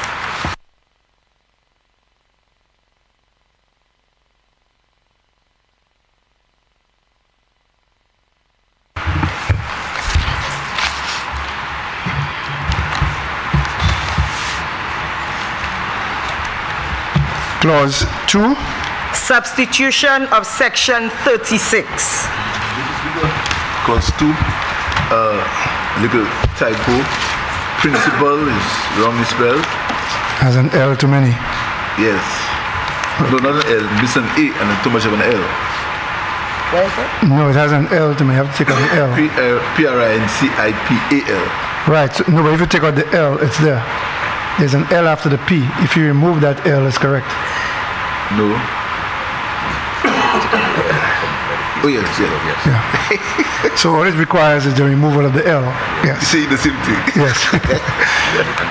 And Lord of the Speaker, there's a quotation in Deputy Speaker. Remove the quotation. What Quotation mark, Deputy Speaker. Which clause is it exactly? The same one, too. Deputy Speaker, there's a quotation there. Ah, an opening quotation mark, yes. Clause 2 as amended stands part of the bill. Aye. Clause 1. Short title. Clause 1 stands part of the bill. Aye. Honourable members, the question is that the committee rises and the bill be reported. And now put the question, as many as of that opinion say aye. Aye. As many as of a contrary opinion say no. I think the ayes have it. The ayes have it.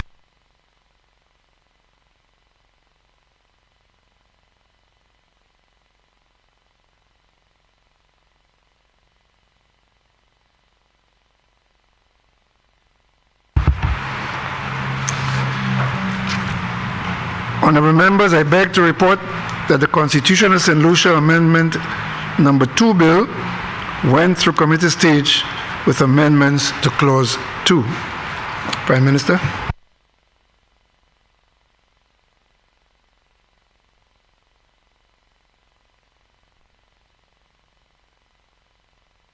The Speaker, I beg to report that the Constitution of St. Lucia Amendment Bill went through committee stage with amendments to Clauses 2,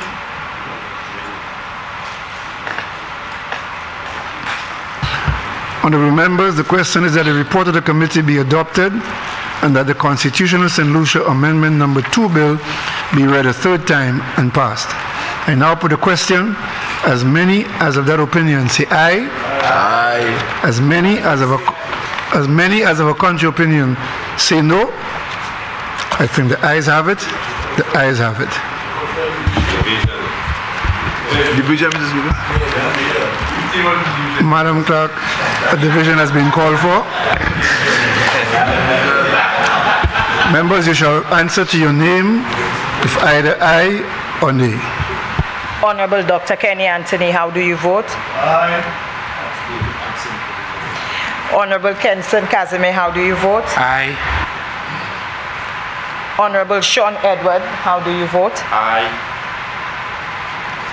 Honorable Bradley Felix, how do you vote? Honorable Richard Frederick, how do you vote? Aye. Honorable Wayne Girard, how do you vote? Honorable Ernest Healy, how do you vote? Aye. Honorable Emma Hippolyte, how do you vote? Honorable Moses Jabatis, how do you vote? Aye. Honorable Stevenson King, how do you vote? Aye. Honorable Jeremiah Norbert, how do you vote? Aye. Honorable Philip J. Pierre, how do you vote? Aye. Honorable Alfred Crosby, how do you vote?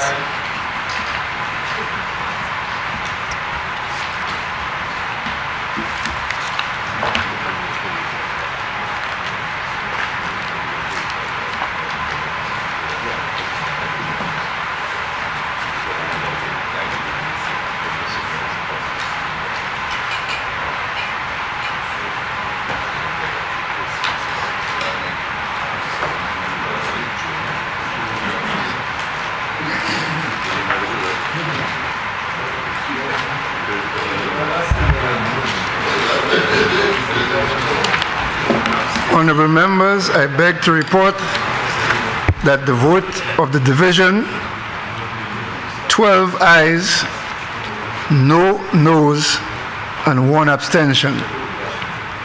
That having been said, I wish to advise that section 41, subsection 3 of the Constitution has been met and the bill can be read a third time and passed.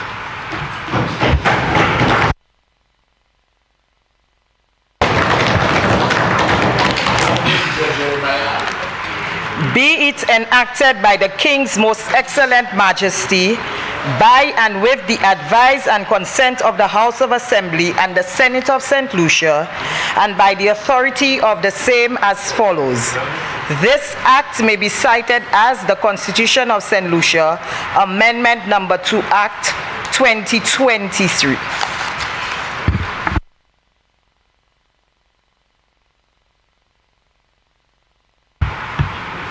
You have government business. Mr. Speaker, I beg that this House stands adjourned until March 14th at 10 a.m. Honorable members, the question is that this House do stand adjourned until March 14th at 10 o'clock in the forenoon. And I'll put the question, as many of that opinion say aye, as many as the contrary opinion say no. I think the ayes have it. The ayes have it. Sit in adjourned. All right.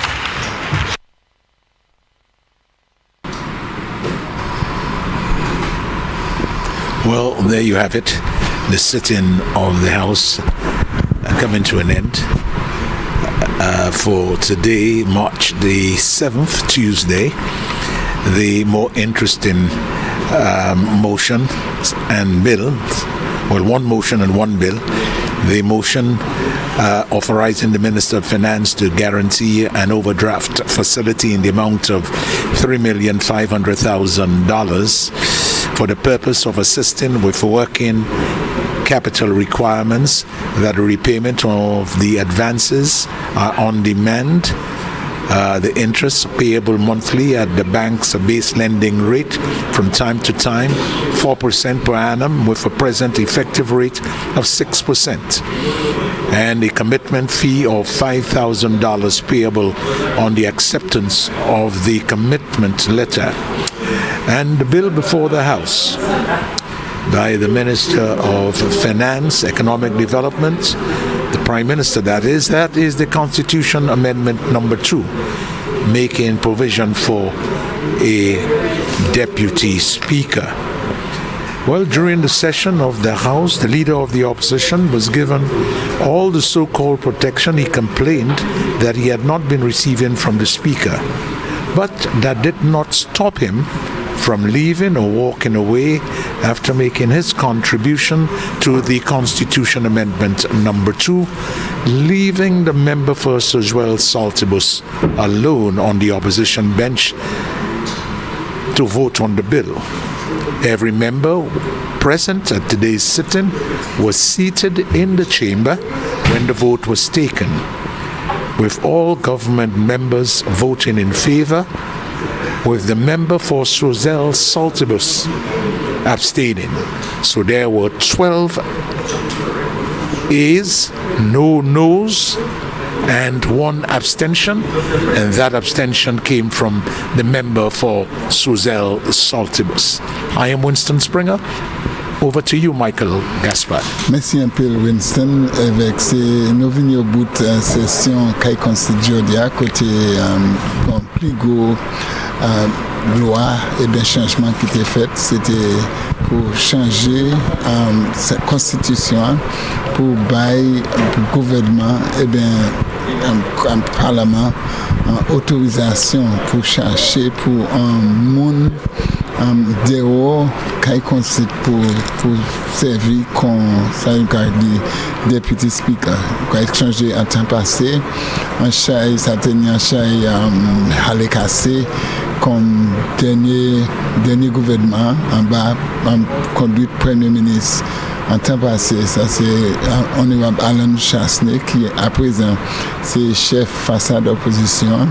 Il partait chaîne loi ça là et bien convention ça là en constitution avec ça comme on dit mener un chat à l'égassé. Mais ça qui était intéressant c'est en discussion aujourd'hui c'était Premier ministre en temps passé, honorable Dr. Kenny Anthony, qui est un avocat particulièrement qui est spécialisé en affaires constitution. Il baille un chat détail avec l'histoire, avec vous savez, information, avec Kachili, avec l'idée à ces affaires, ça, avec même quand il était fait mardi passé, il était capable de parler à ces affaires, il aussi parlé à ça avec il dit comme que ça c'était une injustice, il partait fait bien avec il bien expliqué la situation, ça avec by recommandation à ce manière pour aller. Avec un finissement, ça qui fait, c'est pas de gens qui parlaient à la constitution, c'est le Dr. Kenny Anthony avec honorable Richard Frederick avec Yonde, c'est pas tellement avec comme la coutume premier ministre présenter ces bills là. Avec un finissement qu'on Winston do les points vote là pour point puisque comme c'est en constitution un changement en constitution pays il est important enfin loi kabay pour pas moins qui ont 3 cas c'est mon cas supposé supporter avec c'est un cas ça là la tenue 12 anciens membres qui votaient oui il a supporté yon à partir d'une pièce qui dit non avec yon ça c'est même pas pour choisir il veut dire absent ça veut dire il pas dit oui il pas dit non enfin il pas participer dans le vote là eh bien c'est ça qui était plus intéressant et plus gros décision qui passait en cas constitutionnel comme nous avons dévié ici ça c'est mardi semaine prochaine même aussi jeudi quand il y a même situation même ça qui discuté aussi Sénat là qui discuté so nous avons vu ici à jeudi et puis encore et nous avons passer pour studio nous entier merci un peu et une bonne soirée en nom de Winston Springer et puis Michael Gaspard nous avons bonsoir.